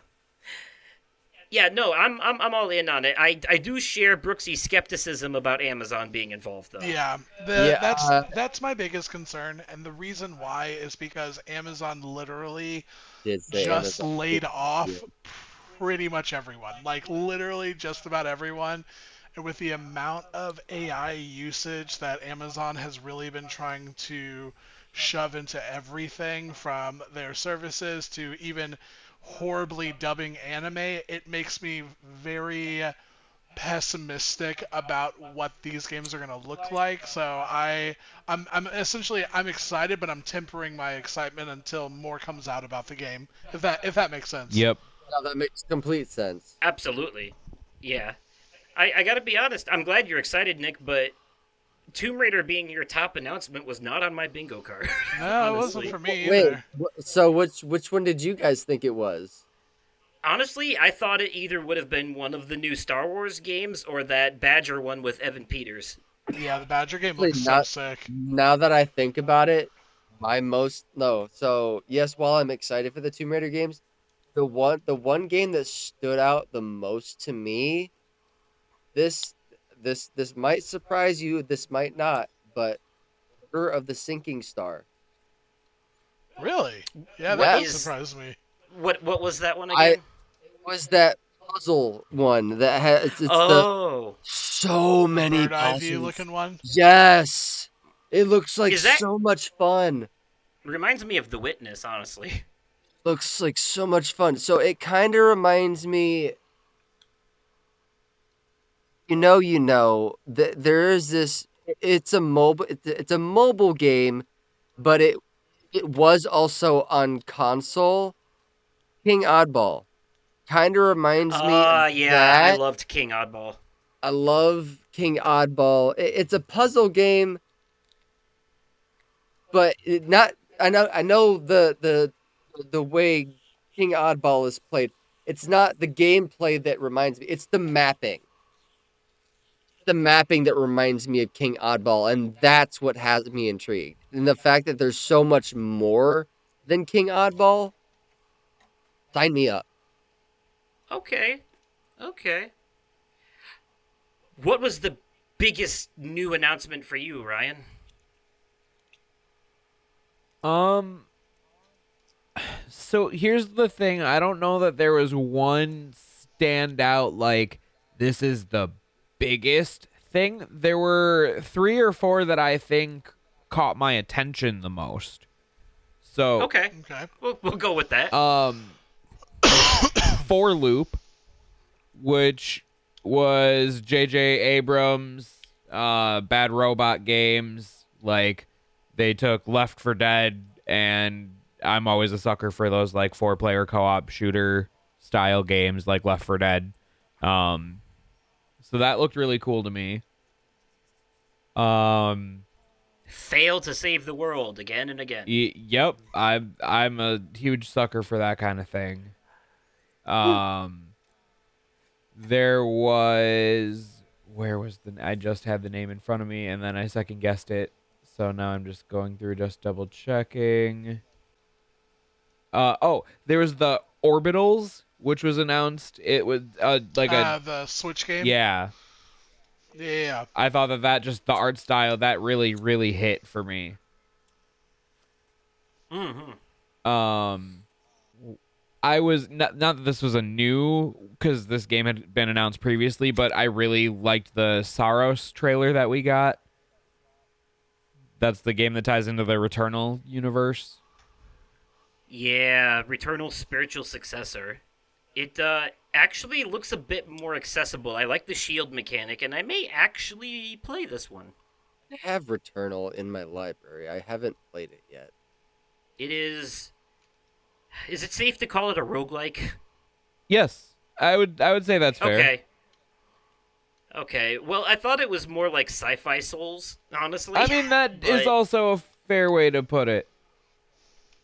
It kind of takes a lot of influence from a lot of different things, but like it's a really solid game. They added multiplayer capability to it now as well, so you can play it with friends, and I think that helps it quite a Okay. lot too. I've Fair actually heard a couple people say, I can't remember if you were one of them, but I know I've heard a few people say, and for me personally, it's Ratchet and Clank Rift Apart, but I've heard a few people say that Returnal is probably the best example of what the PS5 can accomplish. I think In that their it's opinion. a very good, very intensive game. Brooksy, were you one of the people that said it was visually, like, impressive? Yes, you're talking about Saros, or are you talking about Returnal? Returnal. Returnal is very visually impressive. I personally have never played it. My my buddy Tyler loved the game, and so like I would go over and hang out at his house while he was playing it, and it every time I watched it, and he had like one of those like smart OLED TVs that cost an arm and a leg and everything on his PS5, and I was like, dude, this is like holy crap next level. Like this feels like it was the first time I watched something that really looks like a PS5 game. The only other game I can think of that felt similar to that, and it was after I got my new monitor, was Death Stranding 2. Like that opening Mm, credit scene in Death Stranding, yeah. where Looks you're running real. down the mountain. I was like, okay, okay, all right, Hideo, all right, It I literally looked appreciate like they you. just went out into the desert and filmed real footage. I agree. I fully agree. The other one that really caught my attention was Coven of the Chicken Foot. Yeah, that game looked really cool. I'm It not gonna looks in. lie. It does look interesting. And I like that it came from the other dev that left Neil Druckmann during Last of Us. I think that's really cool. I didn't even realize that, but even more reason for me to get it. There, Yep, they worked on The Last of Us Part One. there is. Speaking of The Last of Us, there is one award I want to talk about.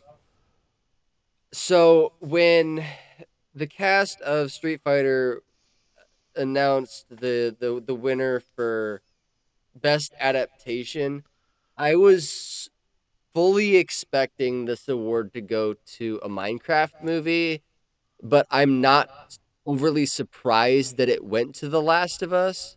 And I damn sure knew it was not going to Until Dawn, which was keep going. Oh, there we go. I just picked it up from where it was. Okay. Um, it was. I damn sure knew it was not going to Until Dawn, which is who I voted for. So, wait, what was your top announcement, Brooksy? Oh, for me, oh man, I haven't really talked a whole lot about it just because I have not been the biggest fan of the change in the series.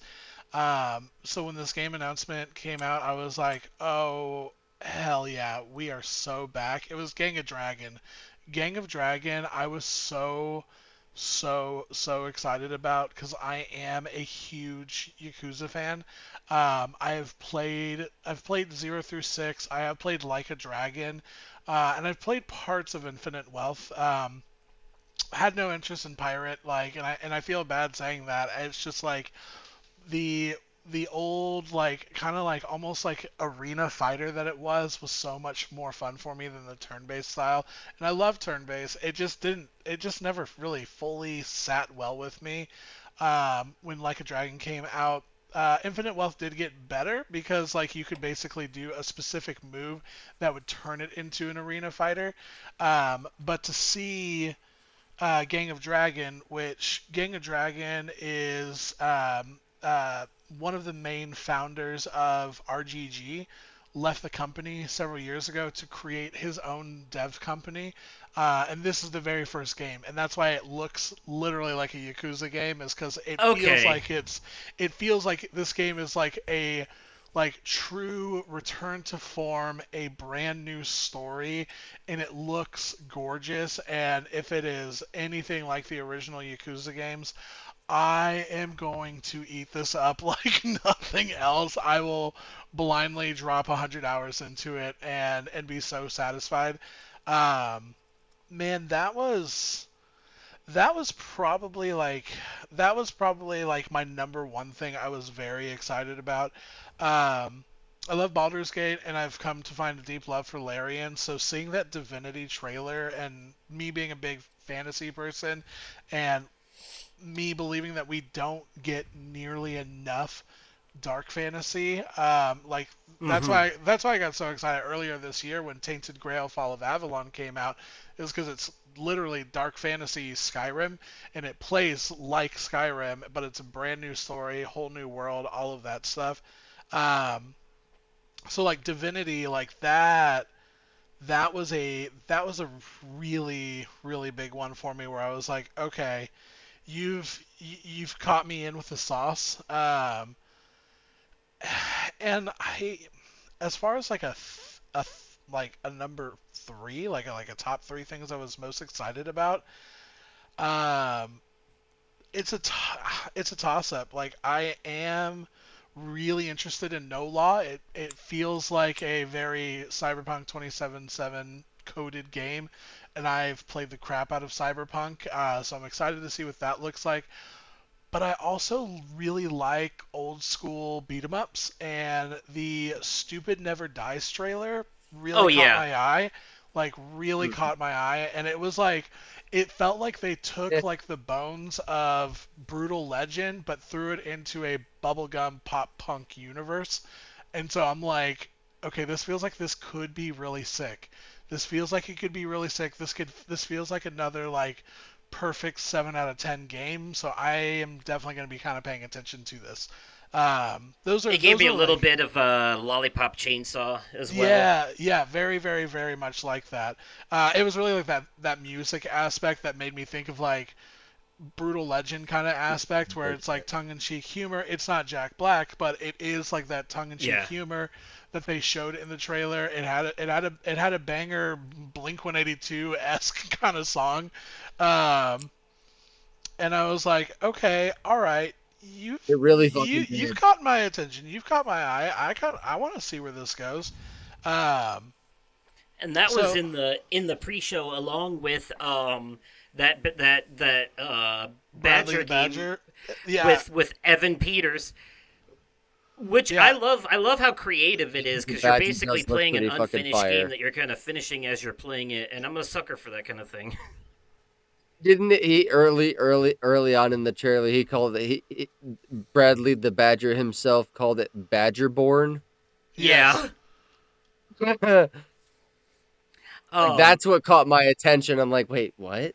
I also I am like every time I see more of Pragmata, it looks better and better each time. Like It looks so I good. am all in on Pragmata, 100%.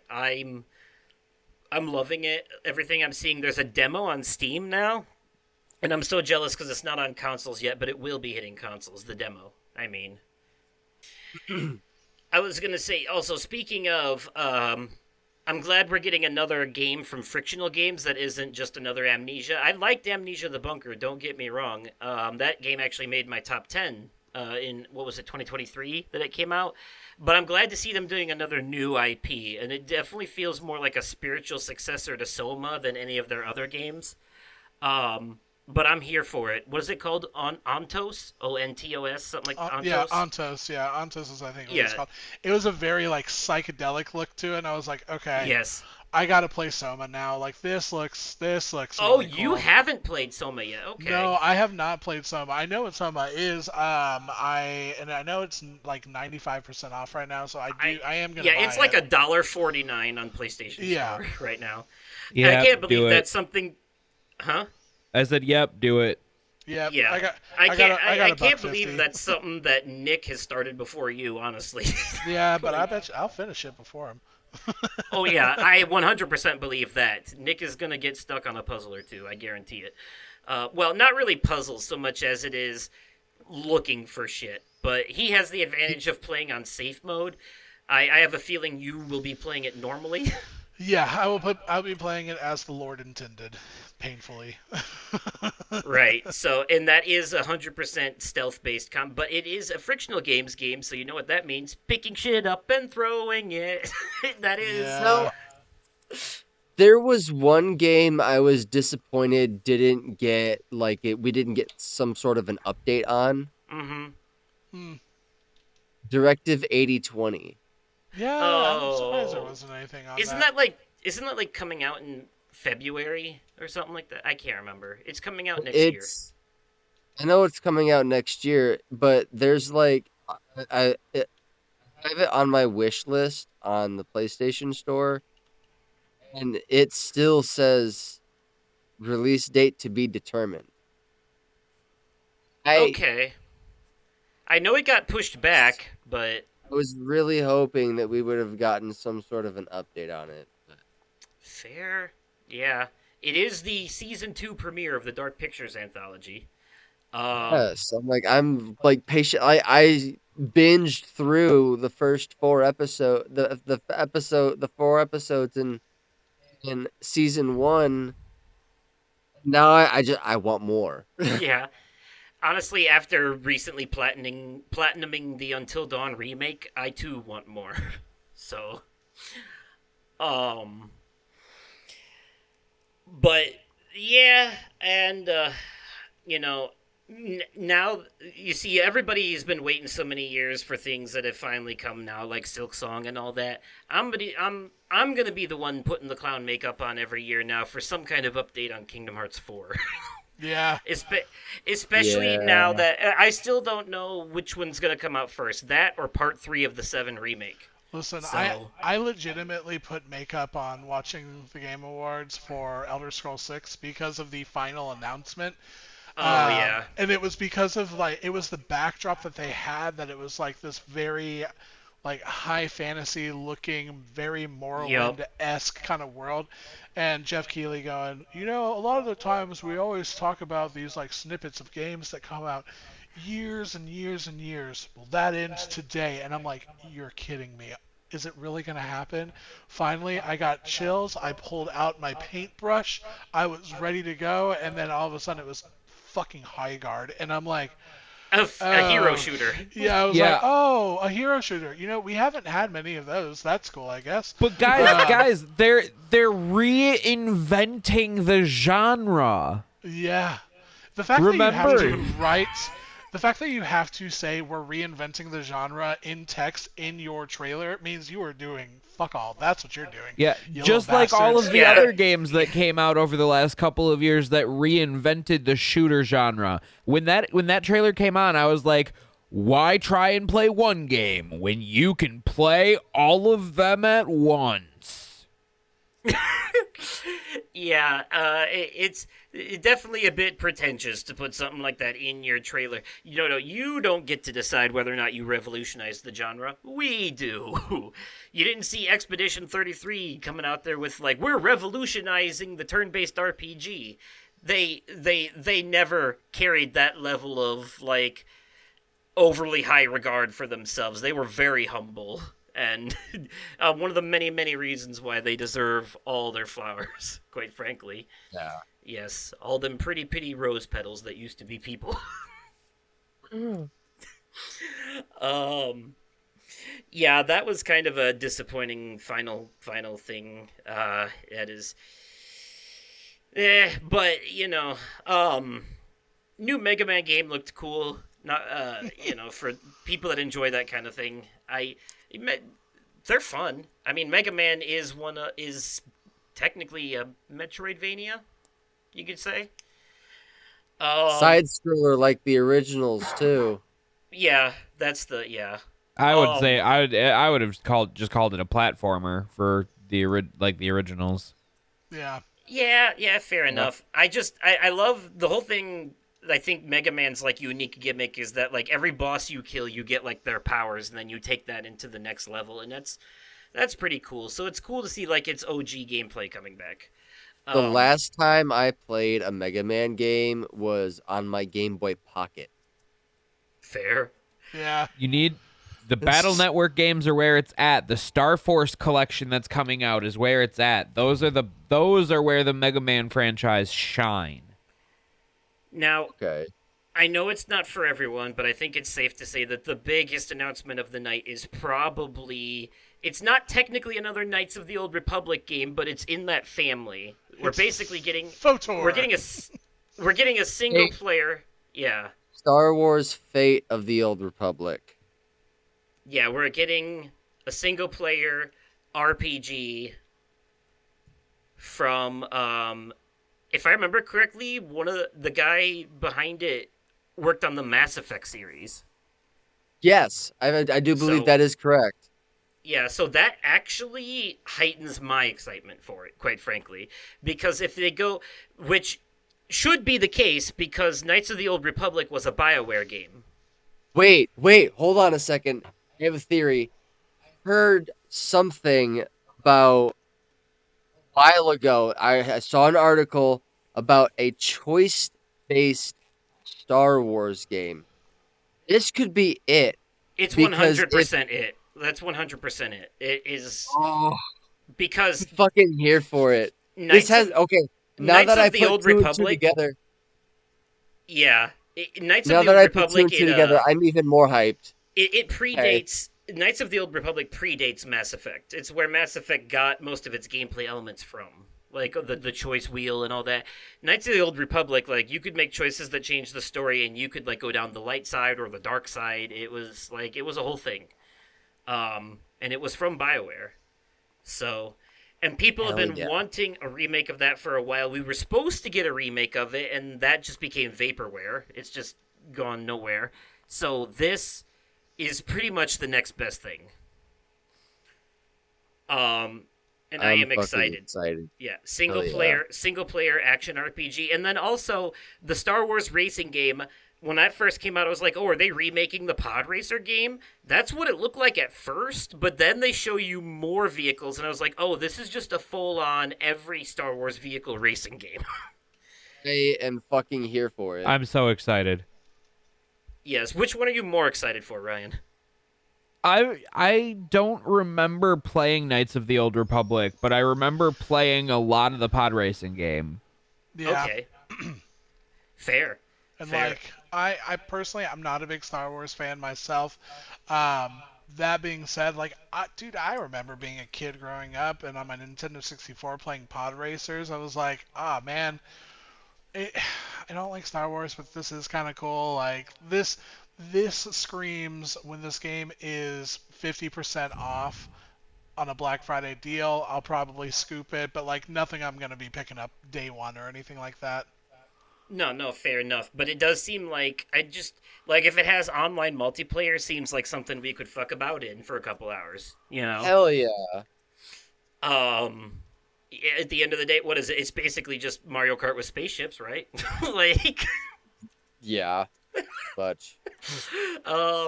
so yeah, but I do think that the new Star Wars RPG is probably like the biggest news overall, like just objectively the biggest news. Although I didn't really get the feel from the internet for what they went the most wild over, but I definitely Leon being in Resident Evil 9 was definitely one of the biggest things to come out of that. Like, even though people already knew because it was leaked ahead of time and blah blah blah, but still like that is one of the things I've seen talked about the most since its official reveal. And maybe it's just my algorithms, but like that and Control 2 are both up there. And I was also pleased to see in my newsfeed that South of Midnight, like I know it's from the show, but like South of Midnight took an award home and now they announced they're coming to PS5. So that was cool. Dude, that is really fucking cool. I'm glad that the fact that it I will say that the award that it did get for Game for Impact was well deserved. It was Yes. such a good game. Arguably upset that it didn't get the other award that it was nominated for, which I'm now blanking Soundtrack? on. Yes. No, dude. It it needed that. It deserved that award so much. I'm so upset. Fair. Was it Expedition 33 that won that in that category? It absolutely, of course it was. Of course it was. Of and, course like, it was. Oh, that like that game has a great soundtrack. Don't get me wrong. Even though the operatic stuff isn't normally my thing, but the game has a great soundtrack. But it's no Astrobot or Metaphor Refantasio. No, oh, so like it like I was so argu- Yeah. arguably upset that that South of Midnight didn't get the award for best soundtrack. Still think it deserved it, but you know, just life. Um, so I have to ask because I know like Ryan, how did you feel about the overall winners of the night? And was there any that you were like, I don't know about that? you know. this year more than ever, I had the thought of I wish that they would announce second place. Fair. Yeah. Just because of the sweep, huh? Because I feel that there were a lot of games that were nominated that got like zero spotlight other than their name being announced in the same breath as Expedition 33. Yeah. Yeah, I think that kind of ties into what I was saying earlier about me wishing it was a little more balanced like previous years.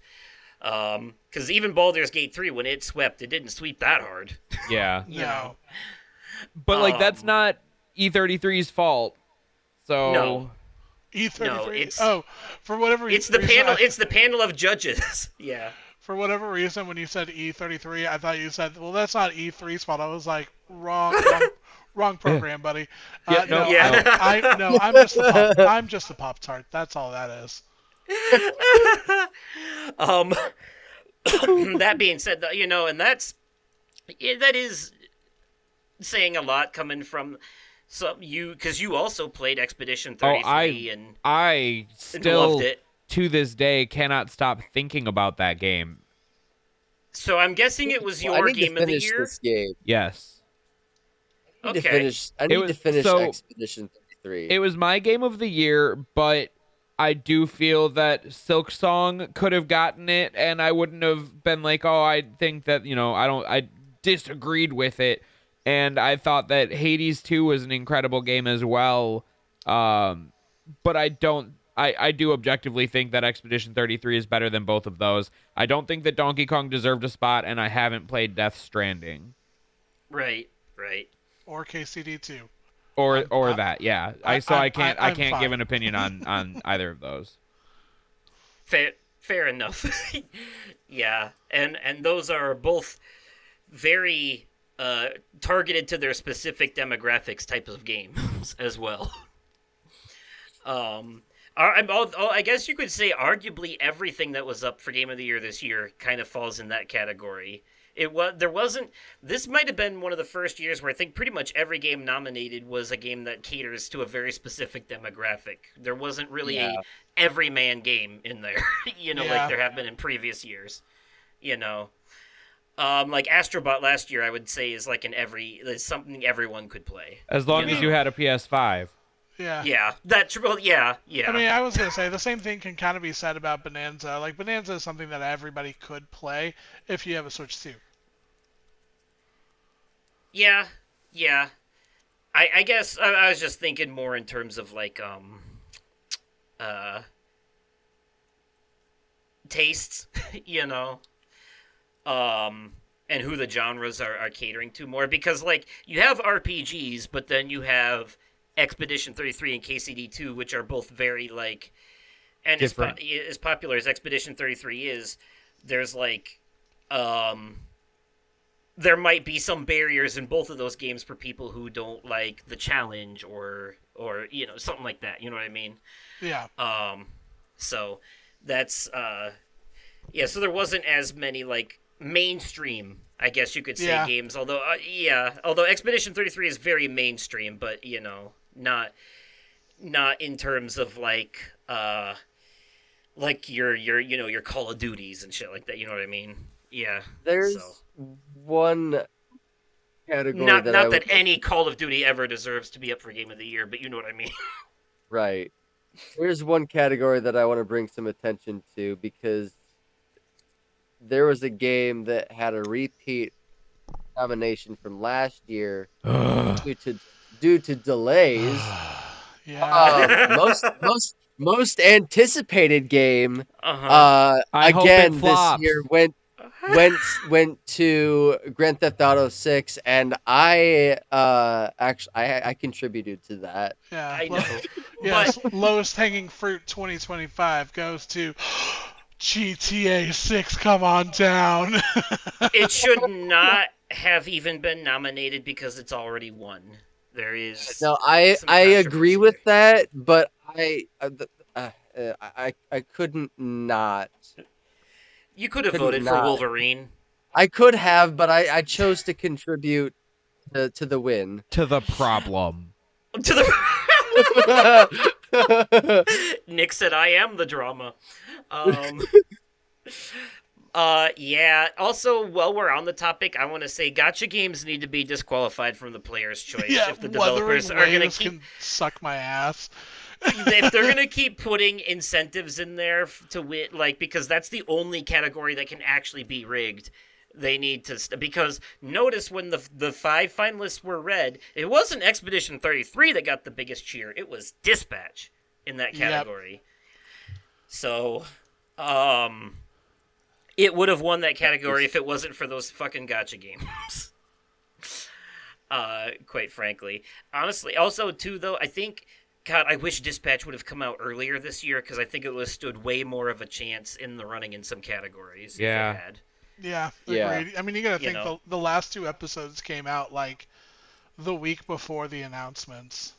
Yeah. Well, that being said, though, it is only an 8.5 hour game, and it sold like 2 million copies. So it for something that came out really late in the game, it did really well. Yeah, it did. Especially for a debut indie.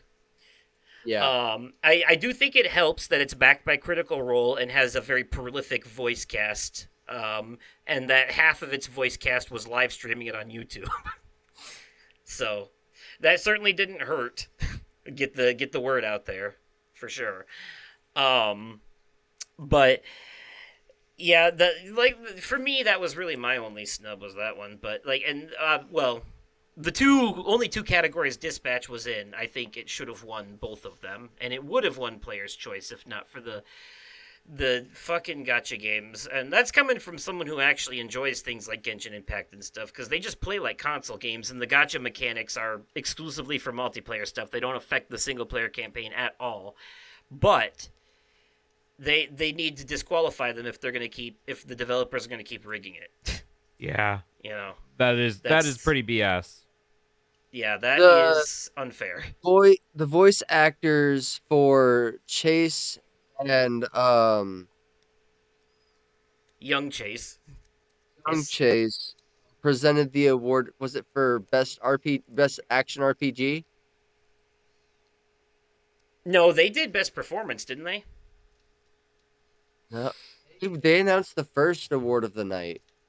Once the show officially started. Might have just been best action game then, or action adventure game. Something like that. Yeah, no, best something. Yeah. I will say this. I do think, I don't know how many people out there will agree with me or not, but since we have every other genre under the sun, I do think there needs to be a best horror game category. I'm tired of horror being snubbed at both the Oscars and the Game Awards. I think it needs its own thing. Like, it... You know what they need to do over at Dead Meat? Add a horror game category to the horror Yes. awards. Yeah. Yes. That, but also, like, there is pretty much every year now enough notable, I might even add, horror games that come out to really have their own category. At least 4, if not 5, every year. This year, they could have easily had a horror category with the nominees being Silent Hill F, Chronos The New Dawn, Karma The Dark World. There's been quite a few. Dead Reset, I really enjoyed. So yeah, I do think they need a bit. And I get that it's already a very stuffed show, so much that they have to have a half-hour pre-show to fit everything. But I have a really good suggestion on a way that they could make more time for something like that. Yeah, less Muppets. Yeah. What the fuck do they have to do with gaming? Jeff loves his Muppets. I feel like I knew that's what you were going to say. It was either that or, like, less commercials or something. That too.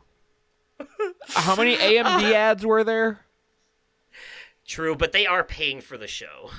Yeah, but it was literally... And at least they were short, but it was literally like 10 different AMD commercials throughout that. Yeah, that was weird.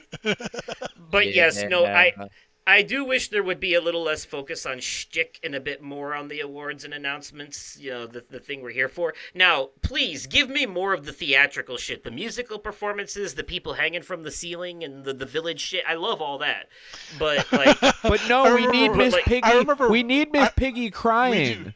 No, I do not. Like, I was like, I really do feel like Jeff may be fucking Miss Piggy. Like, I don't really like this.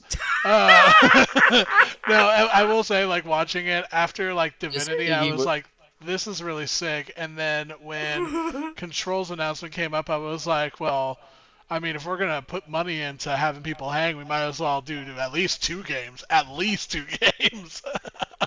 that was quite frankly, Control 2 and Divinity had the best like reveals, like in terms of like just spectacle and awe and Yeah. fucking mind-blowing awesomeness. They probably like stole the show for me in terms of like presentation, in terms of reveal presentation, quite frankly.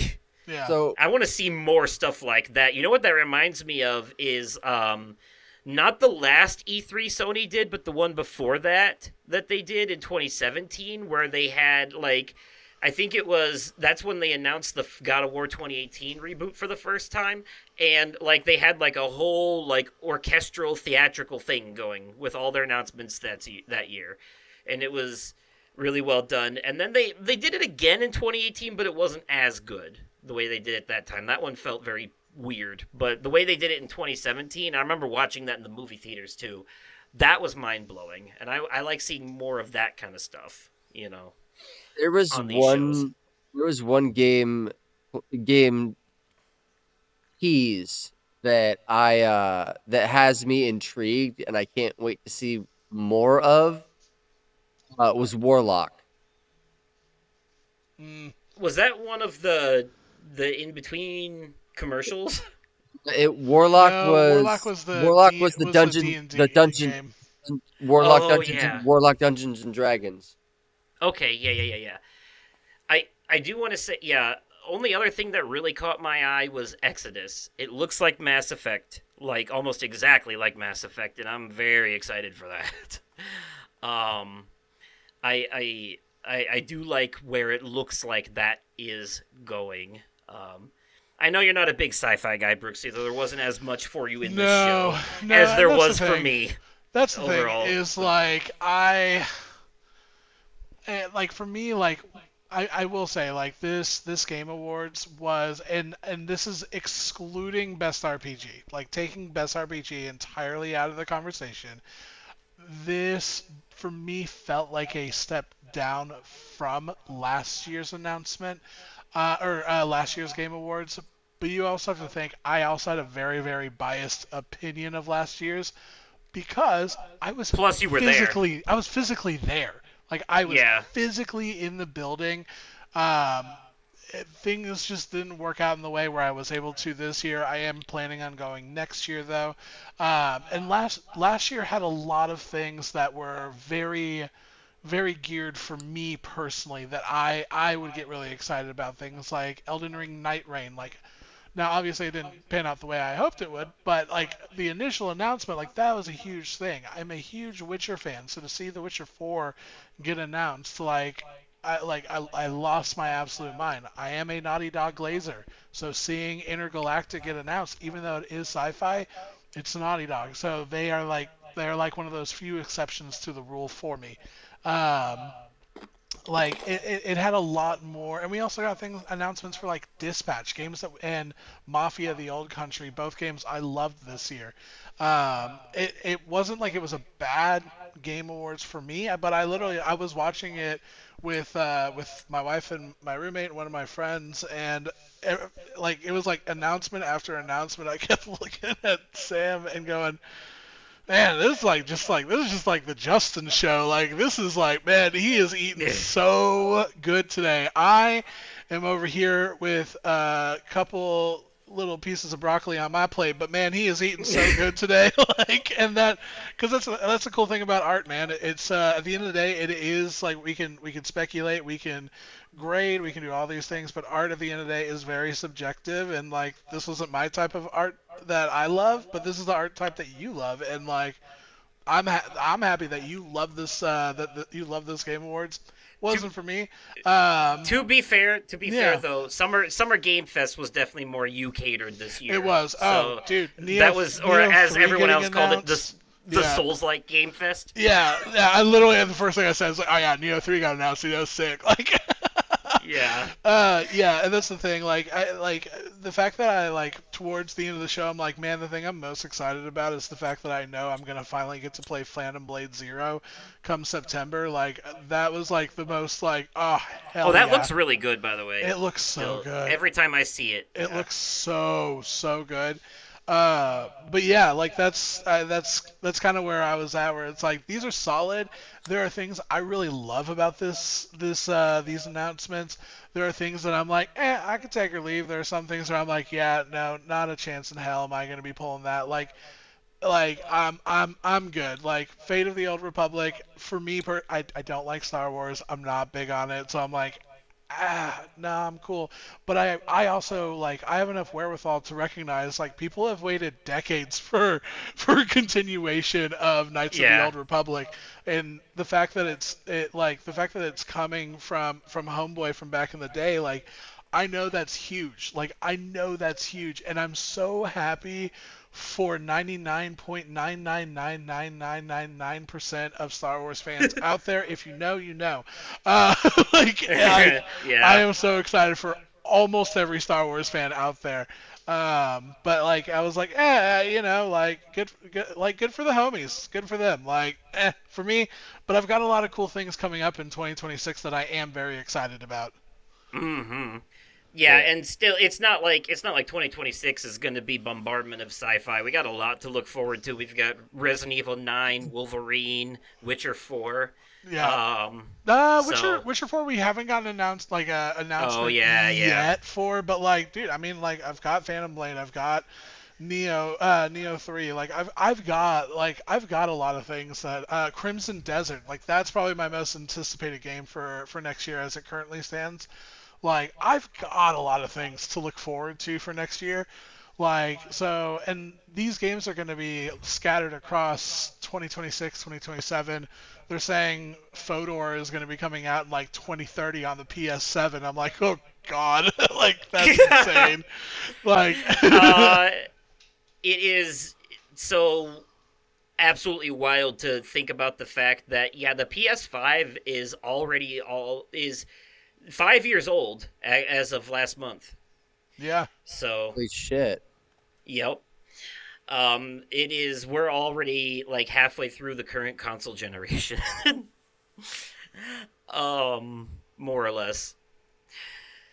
So yeah, yeah, it was. Yeah, it was definitely more of a sci-fi showcase in this one, but it was like, there was a little bit of fantasy, a little bit of horror in there too, a little bit. I do feel bad for you though, in the sense that like there is like a series that you like, a like crafting survival series. The third game is gonna be sci-fi, even though the yeah. Oh, first two trust. literally Like, take place in a forest. literally Sam's like, and I know I like shared like a audio recording of it in the group chat, but like I literally walked in the room and I was like, so? I was like, what did you think? She goes, why was there so much space? Like, it Yeah. was just like a lot of space. Like, space, zombie, space, one It medievally thing. it honestly makes Space. no Like, sense. The forest is a series about like surviving against mutant people in the middle of the forest, and you're yeah. like it's like Yeah. crafting survival game like Minecraft or Rust or all that shit. You Oh, know. trust. When I was I've played Forest before. like, I love the forest. Like, the forest is a really cool game, and like, it was just really funny where like I had no idea that that was a forest game until it said Forest 3. I was like, wait, what? Yeah, that's a What? weird Like, turn. what the hell just happened? I am so confused. Like, Definitely not my cup of tea. No, fair. Yeah, no, okay. A lot of people get confused because I like horror and I like survival horror, but I don't like survival games. Survival horror is like Resident Evil or Alan Wake 2. Survival games are like Rust, Conan the Barbarian, The Forest, the games where literally all you do is like you go out and you build a shelter and you make a fire and you hunt and you cook food, and when night falls you survive against things, and then you repeat the same shit over and over again every day, and there's no end to it, and I can't stand it. Yeah. Don't Starve, I think that's another example. I like Don't Starve. Don't Starve was fun for me. But I'm traditionally But yeah, not my kind of thing either. I'm not a big survival person, but like I mean that game, that Forest, like that came out like I came out a long time ago. I think I was in college and like I would just play that like while I was in the library on my laptop. Like I loved it. It is the kind of thing that I do like watching Markiplier and friends play. That is entertaining. But yeah, it's just a lot of people get. I know we have so many genres now, and a lot of people get some of them conflated because I've had people be like, "Oh, do you want to play Conan the Barbarian?" I'm like, "No, I don't like survival games." They're like, "But you play all kinds of survival games." I'm like, "No, I play survival horror games. There is a difference. There is a huge difference." And the survival aspect of survival horror is literally just inventory management. That is what makes it survival horror versus psychological horror, where you're just playing cat and mouse. Yeah. Survival horror usually has weapons, whereas the rest of it doesn't. That's one of the big differences. So yeah, but like if it's not linear, if it's not point A to point B with cutscenes and credits that roll at the end, I don't want it for the most part. I shouldn't say linear because I play open world games, but you know what I mean. I don't play games with no ending. Yeah. Basically, and most survival games they have no ending because the whole point is to just keep doing it. Although I do know the Forest actually has some lore and stuff you can find. Like there's some caves you can go to, and there's like mutants living in them and stuff, and it's creepy shit. And I like that aspect of it, but yeah, I can't. I can't do those kind of games because those people get lost in those forever and just never stop playing them. It becomes like the only thing they ever play. Like Ark Survival Evolved, for example, the one with the dinosaurs, is kind of like, I know some people, it's like literally all they play is just that game. It's their whole life now. So yeah, I tend to avoid that stuff for the most part. I like knowing when the credits roll that I can check the game off my list and move on to the next one. Yeah. That's my big thing. But I am a story gamer, so there is that. Alrighty. Does anybody have anything we didn't talk about? Anything anybody wanted to get out there they haven't had a chance to say yet about this whole show overall? There was one more game that caught my eye. Okay. Dynamo. It looks cute. Remind me what that is. It's a bunch of furry, fuzzy animals. Cute looking. I don't remember the exact. They announced something like a demo or some shit, or early access. Okay. Hold on. Well, you're looking at you. Anything else from you, Ryan? Not that I can think of. show? No. I'm like literally like thumbing through real quick like all the announcements. The Free Shepherd looked really cute to me. Like, fun little the game cozy, with the border collie. Yeah, fun cozy little game like that. That does look like a fun way to blow $20, $30. Decrepit, I will say I like that was my like one Decrepit that was like really interesting. Yeah, it like first person Dark Souls. Yeah, first person Dark Souls, Dark Fantasy. I am incredibly impressed that what we've seen so far has been literally made by one single person, one dev. And that is like I love stories like that, but that is impressive. That is like for that quality and level, like that is really ambitious for one single person to do. So it's like one of those like I'm cautiously optimistic about it. Trying to see what else did we not touch on that I was hyped on. Lego Batman, I'm going to be playing that for my birthday. Oh yeah. Lego Batman, I'm going to be playing for my birthday. I'm so excited for that. I can't believe it. Sick. Can't believe I almost forgot about that. Oh, I cannot fucking wait. Well, it's not the first time we've seen it, but it Oh, I was nice know. to get another new Yeah. trailer. Yeah. I love what they're doing with this, where it seems like they're just mixing things from the entire Batman media, Yeah. like conglomerate Hey, into have you like ever heard of I'm pretty sure. Batman? Yeah, like we have bits from the Arkham games, we have bits from the Tim Burton movies, we have bits from the Christopher Nolan movies. Like they're putting everything in this game, and I love it. Yeah, Especially no, that it's going to have like Arkham style combat too. it's Arkham style combat, and it feels like they. I was concerned on the first trailer because, like, when I think of Lego Batman, like I think of the Lego Batman movie, which is unironically in my top 2 favorite Batman movies to have ever come out. Like dude, I love the Lego Batman movies so much. It's incredible.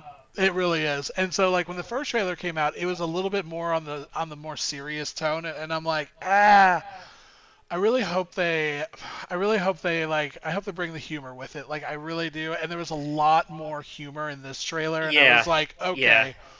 this is what I'm kind of looking for because I'm not a big I don't really play Lego games. Like I think the last Lego game I played was Harry Potter and the Sorcerer's Stone like 20 years ago. Fair enough. Like I love them. Yeah, I love the Lego games. I've never gotten around. I've just never gotten behind them. This feels like an exception to the rule because it is that Arkham fighting mechanics. They brought the funny in this trailer, and I'm like, okay, I went from interested to like, yeah, that's a day one pickup for me. Like, and it's like open world, like you can glide around the city like the yeah, Arkham games. it's Yeah. gonna be. I'm pretty sure that was Danny DeVito's Penguin and Tom Hardy's Bane in Yeah. that trailer. Mhm. Yeah, And Ryan, Heath Ledger's you- Joker. and Tommy Lee Jones is Yeah. Two-Face. Ryan, I know you are the only other Souls player in this chat. Did you ever play the first Lords of the Fallen? No, but I was looking at it on Steam earlier because it's on sale It's for 50% $15. off. Yeah, I was looking at it myself too on Steam. Because I'm like 50% off. I haven't ever played it. The first one's got mixed reviews on it. Like it's like Yeah, it's like a 74 or 75 on Metacritic, and I'm like, okay, so it's good, not great, but But these the second one looks trailers- real good.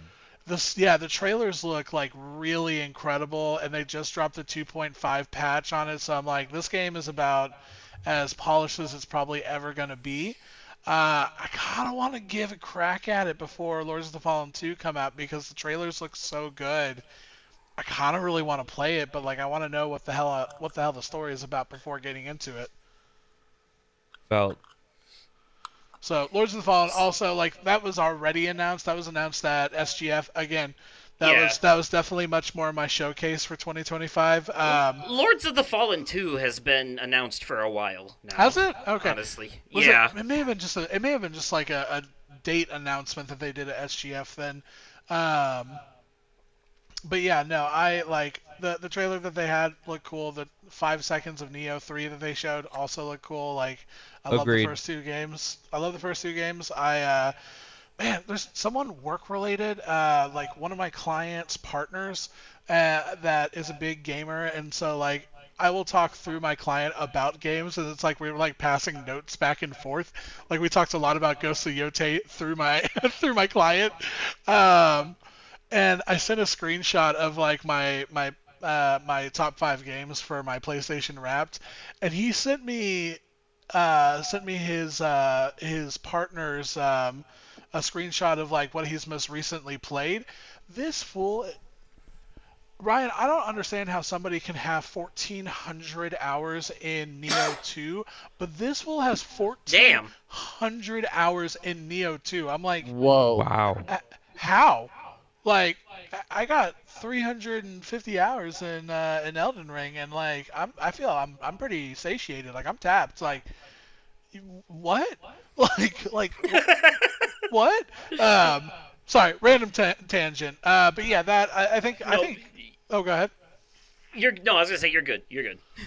No, but I think that kind of wraps up like everything that I was personally excited about. Like it was a For me, it was a good, not great. For Justin, I know it was a great, not good. Uh, like it was, but I enjoyed it. I enjoyed it, except for best RPG. I'm fine. I was definitely more like obviously I watched this show as a celebration of art before anything else, but I was definitely, as far as the rest of it, I was definitely more in on the announcements over the awards this time, because as I've said before, and obviously this is not in any way a knock against Expedition 33. We all quite loved that game, and it's definitely in my top 10 this year. Oh You yeah, know, there's no question. so, but it by far the most predictable game awards in the show history Yeah. by a long shot. So there wasn't like a whole lot of surprise or excitement to the awards. It was like, oh, Expedition 33 again, big surprise. You know, there was a small part of me, like a fraction of a percentage, that thought maybe we were going to get another 2018 where Red Dead Redemption 2 swept, but then God of War took home Game of the Year. And like, if that had happened, the only two games I could think that would have actually happened for would have either been Death Stranding 2 or KCD 2. Yeah. That's like, but and if KCD 2 had taken home Game of the Year after all that, that would have fixed the whole night for Brooksy. That would have, Oh yeah. that would have made Best Game everything else Award. worth it. Get best game awards ever. So I think we know what your Game of the Year is. What are you, a cop? All right, so to wrap. Oh wait, So do you have yes. one more thing, Nick? Yes, Animo is a free-to-play next-gen creature-catching open-world RPG. So Oh, okay. essentially, Pokemon but everything is cute and fuzzy. Yeah. So Pokemon. Yeah. uh okay, so to wrap it up, if I had to ask you all to give this show over a score on a 10 scale, what would you give it? For the announcements, For everything, all of it, the for whole everything. Oh, oh no. Oh no is right. show. The performance, the awards, the announcements, the whole thing combined, the The ups and the one- downs. the one thing we didn't touch on real quick before I give my rating? What? Amazing performance by Evanescence. Oh yeah, I did enjoy that. Yeah, it was good. She I looks always like the tired. musical performances, though. Honestly, one of the most standout things about the Game Awards is almost always the musical performances, Yeah. especially the orchestra that plays the themes from the nominees in that big swoop at the end. I'm gonna give it an 8. Solid 8. Okay. 10.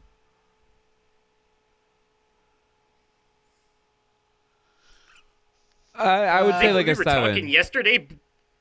You what? I would give it like a 7. Really? Okay. Wait. What's the? Why so low? Well, that's not really low, but you know what I mean. So I feel like I said, I feel like it would have been better this year specifically if they would have announced a second place to really widen the amount of games that got showcased and the diversity in the lineup. I feel that there were a handful of games that looked cool, but there wasn't, like I said, there wasn't one that made me go like, holy shit, this is the reason I watched this. Yeah, I think fair. that the final announcement was a massive, massive flop of an announcement. And I just, I mean, it was good. Like I said, it was good, but I definitely not great. And I don't know. I feel like that falls into a pretty strong 7 category for me here. Fair. Brooksy, is this going to be like the one time that you and Nick actually agree? Because when you and I were talking last night, I think you gave it an 8. No, I don't think I said an 8. I said it wouldn't be anything higher than an 8. And honestly, like, Oh, okay. really, really reflecting on it, like, I wholeheartedly agree with Ryan. on every stance. Like it. I wish they would show like I guess like a rank system at like top three, like what would have gotten what got second, what got third, something like that would be fun to see just in general. Um, Expedition 33 deserved every flower that they received minus one, and although they deserve all of it, it does make it to be a kind of a boring game awards because you're like, yeah, and Expedition 33 and Expedition 33 and here we go. Like that's And uh again, just to be clear, because I don't want people to get the wrong impression. I don't want them thinking that we're not gonna, because we all loved that game. yeah. It's just, yeah, that's the tone of the show. Not that it didn't deserve these awards. Right. It's just that it made the show predictable. It made the show very, very, very predictable. I love the performances. Fluke Guy always sick. My favorite moment probably in the entire show was Jeff Keighley talking about that you can play Hogwarts Legacy on Amazon, and then said if you download it and play it, you'll also get a code for a chocolate frog backpack in Fortnite, and then like rolled his eyes and like cocked his head back and goes, "'Cause that's the world we live in." And I was like, what a vibe, Jeff! Like, thank you for saying it with Honestly, your whole ass chest. I was here for sassy Jeff tonight. Yeah, I'm not gonna like that. He was. It was good. Again, I know I've talked about the announcements felt very lackluster for me personally in my taste. One thing that I've been like telling myself internally is that Jeff Keighley also had a major life event this year of losing his father, who supported him throughout this entire thing. And I'm like, he may have just not had the bandwidth that he has usually year over year to like really bring the sauce, like, because it's been getting better and better each year. This year is the one that felt like a drop off for me. And yeah, I am still bitter about KCD too. So, with all with all that being said, objectively, I'm gonna give it a 7 out of 10. Subjectively, I do want to dock a point for the fucking best RPG. I want to give it a 6 out of 10 so badly, but I know that's not fair to it. I am gonna give it a 7 out of 10. Okay. Yeah, where I got confused, I see what it was you were saying to me. You said that last year was like a 9 out of 10 announcements and 9.5 because you were there. Yeah. And this year felt like an 8. Not saying it's bad, just not as good. Yeah. If that makes sense. And the longer I've sat on it, the more I'm like, Yeah. there are some cool things, but like, there were some things that like I really just like I did not enjoy. Like, it was when I watched like 4 announcements and I'm not excited about any of the announcements, I'm like, oh God, when is this over? Like, I've never felt that way about a Game Awards before, and that was even before we got to the best RPG announcement. Like, it was literally like 4 sci-fi games in a row, and I'm like, I don't think I could give less of a toot if I tried. Like, I love how all over the place, like, we are, you, me, and Nick are with our ratings a lot of the time on this show on things that we've all seen and stuff, like when we did the spoiler cast for Bring Her Back and all that. Yeah. Because this one for me, I'm actually very close. For the complaints that I had, but also the positives I had, I'm going to go 8.5. So just a smidgen above Nick. And I think the 0.5 comes from, for me personally, stuff like the Divinity trailer, the Control trailer, Jennifer English's acceptance speech, stuff like that bumps it up a bit for me. Just those particular standout moments, because it's the kind of thing, there are some things that, like, people were just watching the highlights the next day and all that won't really feel, but there were some moments that night where you could really feel the emotion and appreciation for art in that room, just watching it live, and that those moments stood out to me. So I will give it a little bit more praise for that reason in particular. If it wasn't for those moments, though, I would probably also be at an 8 with Nick. Yeah. So Makes sense. I get it. Quite frankly, and I feel so bad because God, it makes it sound like we're shitting on a game that we actually enjoyed, but that's not the case. No, it's God, just I can't. It's more nuanced than that, and anybody who also has any working nuance will understand. Yeah, where we're coming from. 100%. you know. It's a very very delicate line to tread, but I think we do a good job treading it, Yeah. quite frankly. Because Expedition 33 is a absolutely phenomenal game and deserves all the awards, but it definitely overshadowed some things that also deserved praise. Yeah. Yeah. Is the best way to put it. Yep. So, all right. Well, with all that being said, thank you again so much to Ryan for joining us for this episode. You all can find him streaming on Twitch at RMK Buried Alive. Most days, quite frankly, he's on there a lot. And you can find Nick at all the social things at The Gaming Fiend. Brooksy is Brooksy My Boy on Instagram. If you're watching this on YouTube, let us know your thoughts in the comments down below. Spotify is a place you can do that as well. You can click the like button, leave a rating, leave a review, yada yada, so on and so forth.